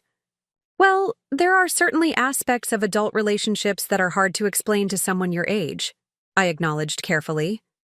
"But your feelings and observations are still valid." She was quiet for a moment, then asked, "Are you really moving away?" "Dad says you're abandoning the family." "I'm moving to a cottage by Oak Ridge Falls," I explained. "It's only about 30 minutes from your house. That's hardly abandoning anyone." "Can I visit you there?" "Dad says probably not, but I really want to see it." "I would love for you to visit," I told her sincerely. "As soon as I'm settled, we'll work something out." "Promise?" She sounded so hopeful it made my chest ache. "I promise." After we said goodbye, I sat surrounded by photo albums, contemplating this new complication. Daniel was now actively interfering with my relationship with Sophie, removing her phone, mischaracterizing my actions, presenting my move as abandonment. It was a transparent attempt to use his daughter as leverage, one that revealed both desperation and a disturbing willingness to harm Sophie emotionally to achieve his aims. I called James immediately. We need to add specific provisions for Sophie to the trust amendments, I told him without preamble. Regular visitation rights, educational fund accessibility regardless of Daniel's status, direct lines of communication she can access without her parents' interference. That's unusual in a financial trust, he observed, but we can draft provisions that address your concerns. What prompted this? I explained Sophie's secret call, Daniel's confiscation of her phone, and his efforts to alienate her from me. James listened carefully, making notes throughout. This changes my assessment, he said when I finished. Using Sophie this way suggests Daniel is more desperate than I realized. We should prepare for escalation on other fronts as well. What kind of escalation? Possibly attempts to challenge your mental competence, he replied frankly. It's a common tactic when other avenues fail. That's why the evaluation with Dr. Levine next week is crucial.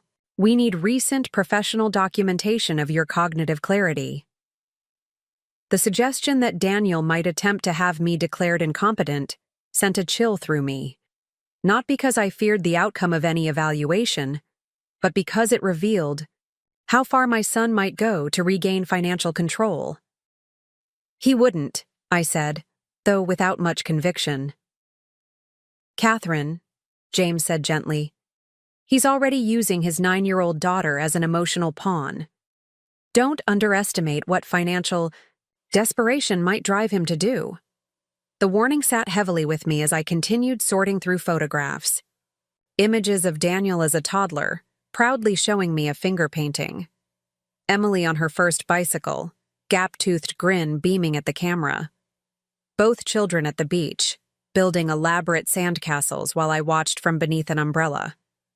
So, many moments of genuine connection and love, now shadowed by the knowledge that my son might be planning to declare me mentally unfit, rather than accept boundaries around money he had always taken for granted. When the doorbell rang an hour later, I approached it with caution, half expecting to find Daniel or Emily on my doorstep.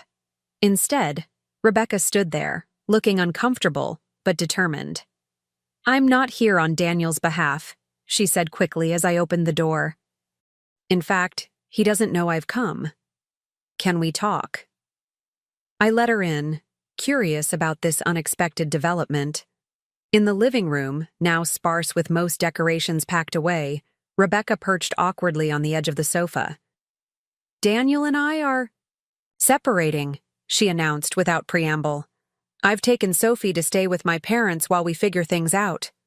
This explained why Sophie had called from her friend's phone rather than her mother's. I'm sorry to hear that, I said, genuinely surprised. Despite Daniel's flaws, I had believed his marriage was stable. Rebecca gave a humorless laugh. Are you? I thought you might consider it karma. I've never wished for my son's marriage to fail, I replied evenly, no matter our current disagreements. She nodded, accepting this. The trust situation was just the catalyst. We've been struggling for years. Daniel's financial decisions, his refusal to consider my career goals, his increasing resemblance to Robert in all the worst ways. She twisted her wedding ring absently. When he took Sophie's phone because she was talking to you too much, something in me just broke. I realized I was watching history repeat itself. The same controlling patterns, the same emotional manipulation Robert used on you and the kids. The parallel hadn't escaped me, but hearing it articulated by someone who had witnessed both generations of dysfunction was startling. Daniel doesn't see the similarity, I observed. No, Rebecca. Agreed.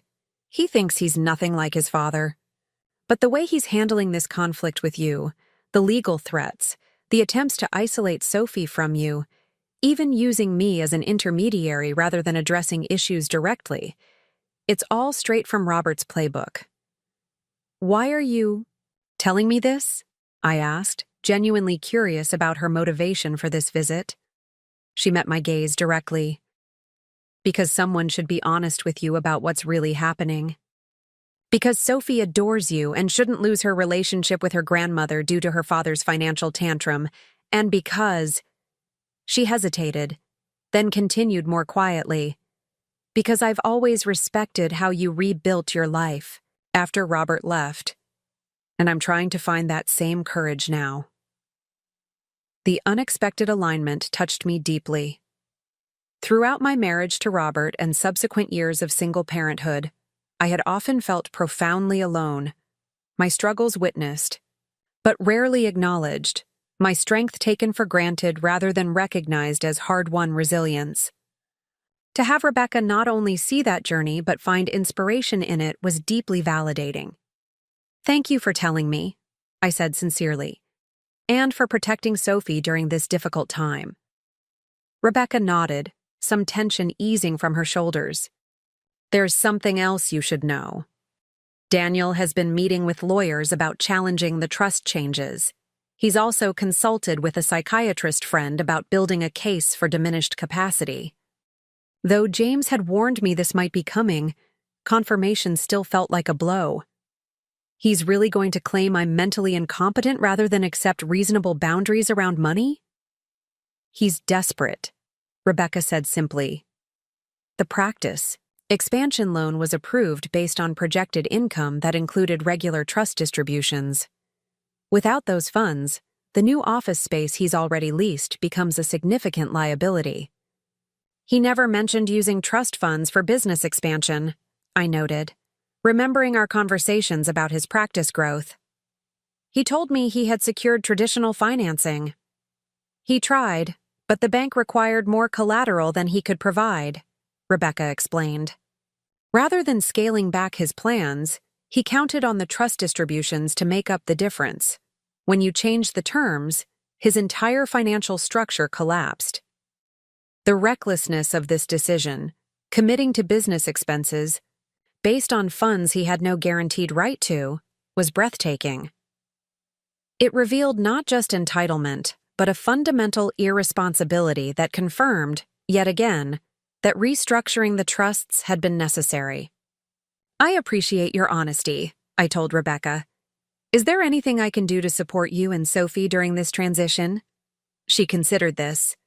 Actually, yes. Sophie needs stability right now, routines and relationships she can count on. Your weekly video chats meant the world to her. If you could maintain that connection, even with everything else going on, it would help her tremendously. Of course, I agreed immediately. And when you're settled, I'd like to have her visit me at the new cottage. It's right on the water, with a small private beach. I think she'd enjoy it. Rebecca smiled for the first time since arriving. She'd love that. She talks about you constantly, you know. About how you really listen to her. How you remember details about her friends and activities that even Daniel and I sometimes forget. After Rebecca left, I called James again to relay what I'd learned about Daniel's plans to challenge my competence. As expected, he was unruffled, having already anticipated and prepared for this maneuver. Your appointment with Dr. Levine is Tuesday, he reminded me. She's one of the most respected geriatric psychiatrists in the state, and her assessment will carry significant weight. Additionally, I've been documenting all your financial decisions from the past 5 years, each one demonstrating sound judgment and careful consideration. If Daniel wants to claim cognitive impairment, he'll need to explain why your investment portfolio has consistently outperformed market averages and why every major purchase has been thoroughly researched and appropriately financed. His confidence was reassuring, though the emotional reality of facing such an accusation from my own son remained difficult to process. I spent the evening continuing to pack, finding unexpected solace in the methodical work of wrapping photo frames and sorting through decades of accumulated possessions.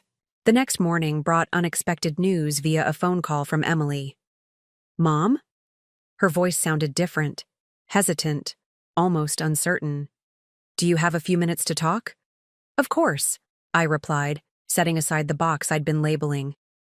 What's on your mind? She took an audible breath. I've been thinking a lot about everything that's happened, about the trust changes, about missing your birthday, about how things have been between us for years, I guess. The uncharacteristic introspection caught me off guard. I'm listening. Rebecca came to see me yesterday, she continued. After visiting you, she told me about her separation from Daniel, about his plans to challenge your competence. It was. I don't know. It was like seeing our family from the outside for the first time. And it wasn't a flattering view. I remained silent, allowing her the space to continue this unexpected reflection. The thing is, Emily went on, when I really thought about it, I realized Rebecca was right about the patterns, about how we've treated you versus Dad and Pamela, about the expectations we've had without really considering your feelings or needs. And I wanted to say I'm sorry. For missing your birthday, yes, but also for a lot of things before that. The apology seemed genuine, lacking the calculated quality of previous attempts at reconciliation. Still, caution felt warranted. Thank you for saying that, Emily. May I ask what prompted this reflection beyond Rebecca's visit? She was quiet. For a moment. Thomas and I had a big fight after we got the trust amendment notification. He was furious about the lake house renovations potentially stalling. He said some things about how I've always expected you to bail me out financially while treating you as an afterthought emotionally. At first, I was defensive, but the more I thought about it, the more I recognized the truth in what he was saying. That couldn't have been easy to hear, I acknowledged. It wasn't, she admitted, but it was necessary. Mom, I've been thinking about some of the things you said, about me treating the trust as my personal emergency fund rather than the carefully structured support system you designed. You were right. I've taken it for granted, assumed it would always be there regardless of my choices or behavior. The acknowledgement was unexpected and touching. I appreciate you recognizing that. I'm not asking you to reverse the trust changes, Emily clarified quickly. I actually think the structure you've created makes sense. The financial counseling, the matching retirement contributions, the charitable giving requirements, they're all reasonable expectations for someone my age. I should have been doing those things already. Her acceptance of the new terms, without negotiation or emotional manipulation, suggested a sincerity I hadn't anticipated. What about Daniel? I asked, curious about her relationship with her brother during this family fracture. Emily sighed heavily. We're not really speaking right now. His approach to this whole situation feels extreme. Using Sophie as a pawn, threatening legal action against you. It's not how I want to handle things. Rebecca showing up at my door yesterday was a wake-up call. I don't want to become that family, using children as messengers, leveraging relationships for financial gain, refusing to acknowledge wrongdoing. I'm glad to hear that, I said sincerely. I've been concerned about the path Daniel seems determined to follow. He's panicking, Emily explained, though not defensively. The practice expansion was supposed to be his big achievement, proof he could build something impressive on his own terms.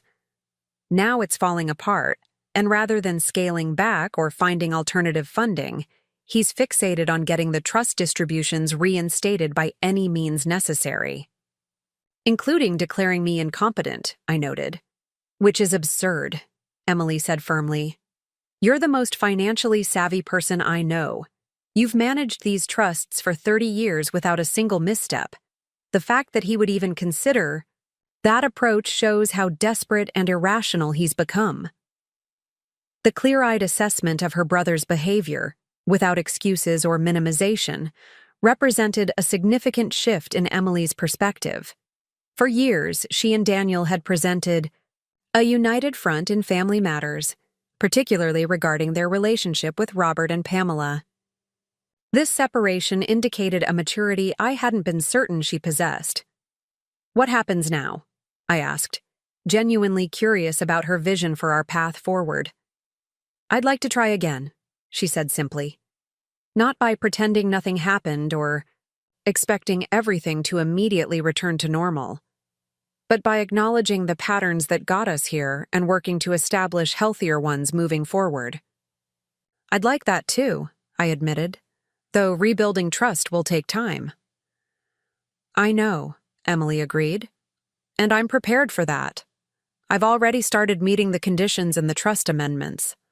I've opened a retirement account and scheduled a consultation with the financial advisor you recommended, not because I'm trying to get access to the money, but because they're responsible actions I should have taken years ago." After our conversation ended, I sat quietly, processing this unexpected development. Emily's apparent awakening suggested possibilities I hadn't dared hope for, that at least one of my children might be capable of genuine reflection and growth, that our relationship might evolve into something healthier rather than dissolving entirely. Later that afternoon, as I carefully packed my grandmother's teacup collection, one of the few heirlooms I was bringing to the cottage, my doorbell rang again. This time, Daniel stood on my porch, his expression tightly controlled. "Rebecca says she came to see you," he said without greeting when I opened the door. "What did she tell you?" I regarded my son calmly, noting the tension in his posture, the defensive angle of his shoulders. "She told me you're separating, that she's taken Sophie to stay with her parents, and that you've been consulting lawyers about challenging my mental competence." His jaw tightened. "She had no right to discuss our private business with you." "She's concerned about Sophie," I countered. "As am I, especially after learning you confiscated her phone to prevent her from speaking with me. That's my decision." "As her father," Daniel snapped, "I don't need your approval of my parenting choices. When those choices harm Sophie emotionally by cutting her off from a loving grandparent, I think reasonable objection is warranted," I replied evenly. "Would you like to come in, or do you prefer to have this conversation on the porch?" He hesitated, then stepped inside, his gaze immediately taking in the packed boxes and bare walls. "So you're really going through with this? Moving away? Cutting ties with the family?" "I'm moving 30 minutes away to a cottage I've long admired," I corrected. "And I'm not cutting ties with anyone. In fact, I just had a very productive conversation with Emily about rebuilding our relationship on healthier terms." This clearly surprised him. "Emily called you?" "She didn't mention that." "Perhaps because of the current tension between you two," I suggested. "She mentioned you're not speaking." Daniel's expression darkened. "She's being unreasonable, acting like my approach to this situation is somehow worse than yours." "And what exactly is your approach, Daniel? Threatening legal action? Planning to challenge my mental competence? Using your daughter as an emotional pawn?" "That's not," he began defensively, then stopped himself. "I'm trying to protect my future. The practice expansion, Sophie's education fund, our family's stability. All of it depends on those trust distributions continuing as planned." "The distributions haven't stopped," I reminded him. "They've been restructured to encourage financial responsibility and ethical stewardship. The fact that you'd rather declare me incompetent than meet those conditions speaks volumes about your priorities." "You changed the rules without warning," he argued. "After 30 years of managing these accounts one way, you suddenly imposed new conditions because your feelings were hurt over one missed dinner." The persistent minimization of my birthday as one missed dinner, rather than the culmination of years of disregard, continued to rankle. "The rules changed because the previous arrangement was enabling financial dependence rather than fostering responsibility. Your reaction to those changes, panic, threats, attempts to manipulate, only confirms how necessary they were." Daniel paced the living room, running a hand through his hair in frustration. "You don't understand the position I'm in. The new office space lease is signed. Equipment orders are placed. Staff has been hired. all based on cash flow projections that included regular trust distributions. That was extremely unwise financial planning, I observed, counting on discretionary funds you had no guaranteed right to access. You've never declined a distribution request before, he countered. For 30 years, whenever we needed funds, you approved them. How was I supposed to know you'd suddenly change everything? Perhaps by paying attention to the increasing distance in our relationship, I suggested. By noticing how often your father's needs and Pamela's preferences took precedence over basic consideration for me? By recognizing that no relationship, including financial ones, can withstand endless taking without reciprocity? He stopped pacing and faced me directly. So this is punishment, for choosing Dad over you, for not being the devoted son you wanted. This is a boundary, I corrected firmly, a necessary one, given your inability to see me as anything more than a convenient source of funding and occasional emotional support when other options aren't available. Daniel stared at me, something shifting in his expression, a flicker of recognition quickly suppressed. For a moment, I thought he might actually hear me, might begin the difficult work of self-examination that Emily seemed to have initiated. Instead, his features hardened again. My lawyer will be contacting Norton by the end of the week, he said coldly. I've documented a pattern of erratic behavior and financial decisions that suggest cognitive decline. If you want to avoid a public and humiliating competency hearing, I suggest you reconsider the trust amendments. The naked threat, delivered without shame or hesitation, confirmed everything I had feared about how far Daniel was willing to go. I'll be sure to inform James, I replied, keeping my voice steady despite the hurt his words inflicted. He's already preparing for this possibility, including comprehensive documentation of my financial acumen and a full neuropsychological evaluation scheduled for next week.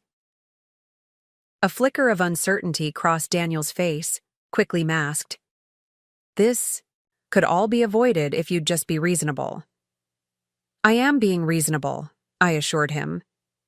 James believes any competency challenge you bring will be dismissed as the transparent financial maneuver it is. But the damage to our relationship, to any hope of reconciliation, would be profound and possibly permanent. You're the one who changed everything, he insisted, though with less conviction than before. All I'm doing is trying to protect what was promised to me.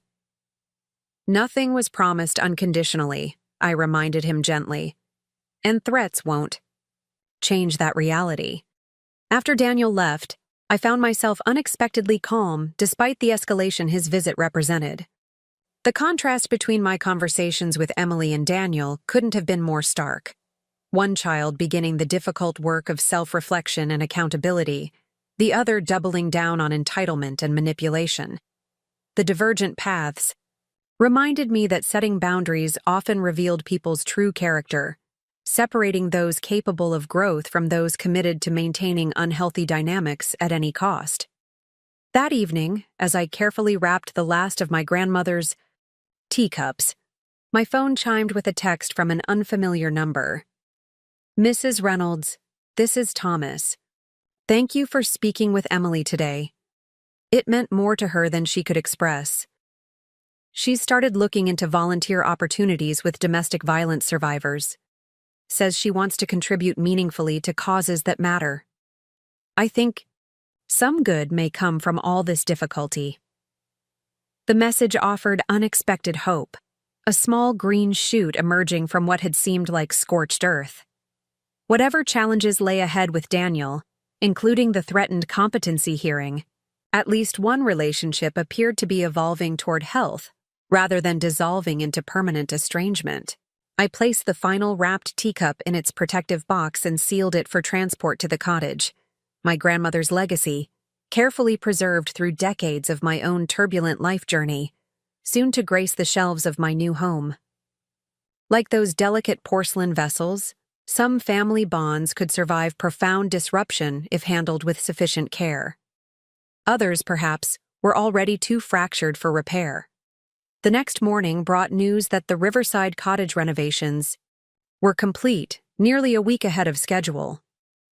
The contractor sent photos of the finished spaces, white kitchen cabinets gleaming in the morning light, bamboo floors warm against sea glass green walls, built-in bookshelves waiting to be filled, with volumes I truly cherished. Looking at these images of my new beginning, I felt a surge of certainty that had been missing from my life for decades. Whatever happened with Daniel's threatened legal challenge, whatever path my relationships with my children ultimately took, I had finally created a space that was genuinely mine, physically, emotionally, financially. For the first time in 30 years, I was living according to my own values rather than others' expectations, setting boundaries based on self-respect rather than fear of abandonment.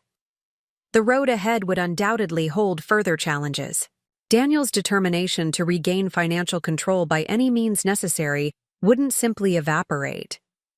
Even Emily's newfound insight might waver when tested by family pressure or financial strain.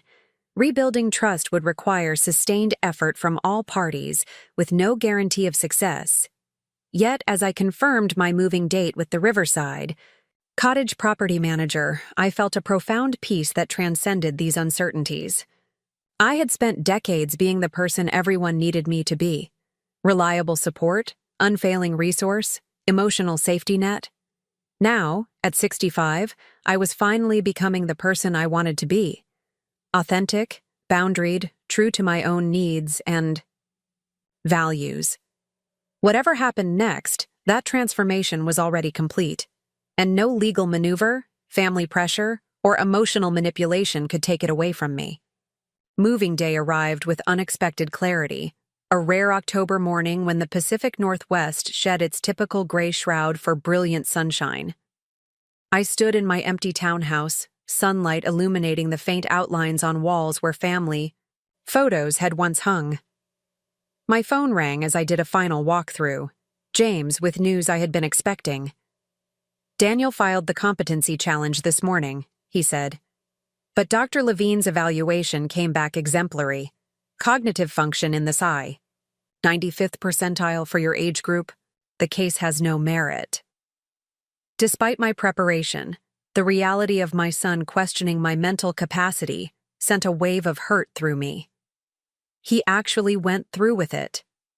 "Yes, but we need to discuss how you want to respond." "No counterattacks," I interrupted gently. "Let's simply defend with the evidence we have. I don't want to escalate this further." After ending the call, I took one last look around the townhouse, then drove toward my new beginning at Riverside Cottage. That evening, Emily and Thomas visited, bearing Thai food and a potted orchid. "Housewarming gift," Emily explained. "The florist said these thrive in morning light and minimal intervention." Seemed appropriate somehow. Over dinner, Emily broached the difficult subject. "Daniel filed his petition today. He called expecting support. I told him I thought it was a terrible mistake." She reached across the table to take my hand. "Mom, whatever happens with Daniel's petition, Thomas and I won't be supporting it. We've both written statements for James attesting to your mental clarity." The gesture touched me deeply. "Thank you. That means a great deal." 2 weeks later, Daniel's competency challenge was dismissed, exactly as James had predicted. That evening, my phone chimed with an unexpected text. "Daniel, the petition was dismissed. Can we talk? In person. Just us." We met at a small cafe the following afternoon. Daniel looked simultaneously defiant and deflated. "The practice expansion fell through," he admitted. "Without the trust distributions, I've had to scale everything back." "I'm sorry it didn't work out as you planned," I said, meaning it. "That must be difficult." After a long silence, he asked, "I don't know how to fix this. Any of it.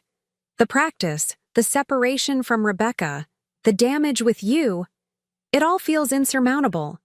"Not insurmountable," I corrected gently. "Just requiring consistent effort rather than quick fixes.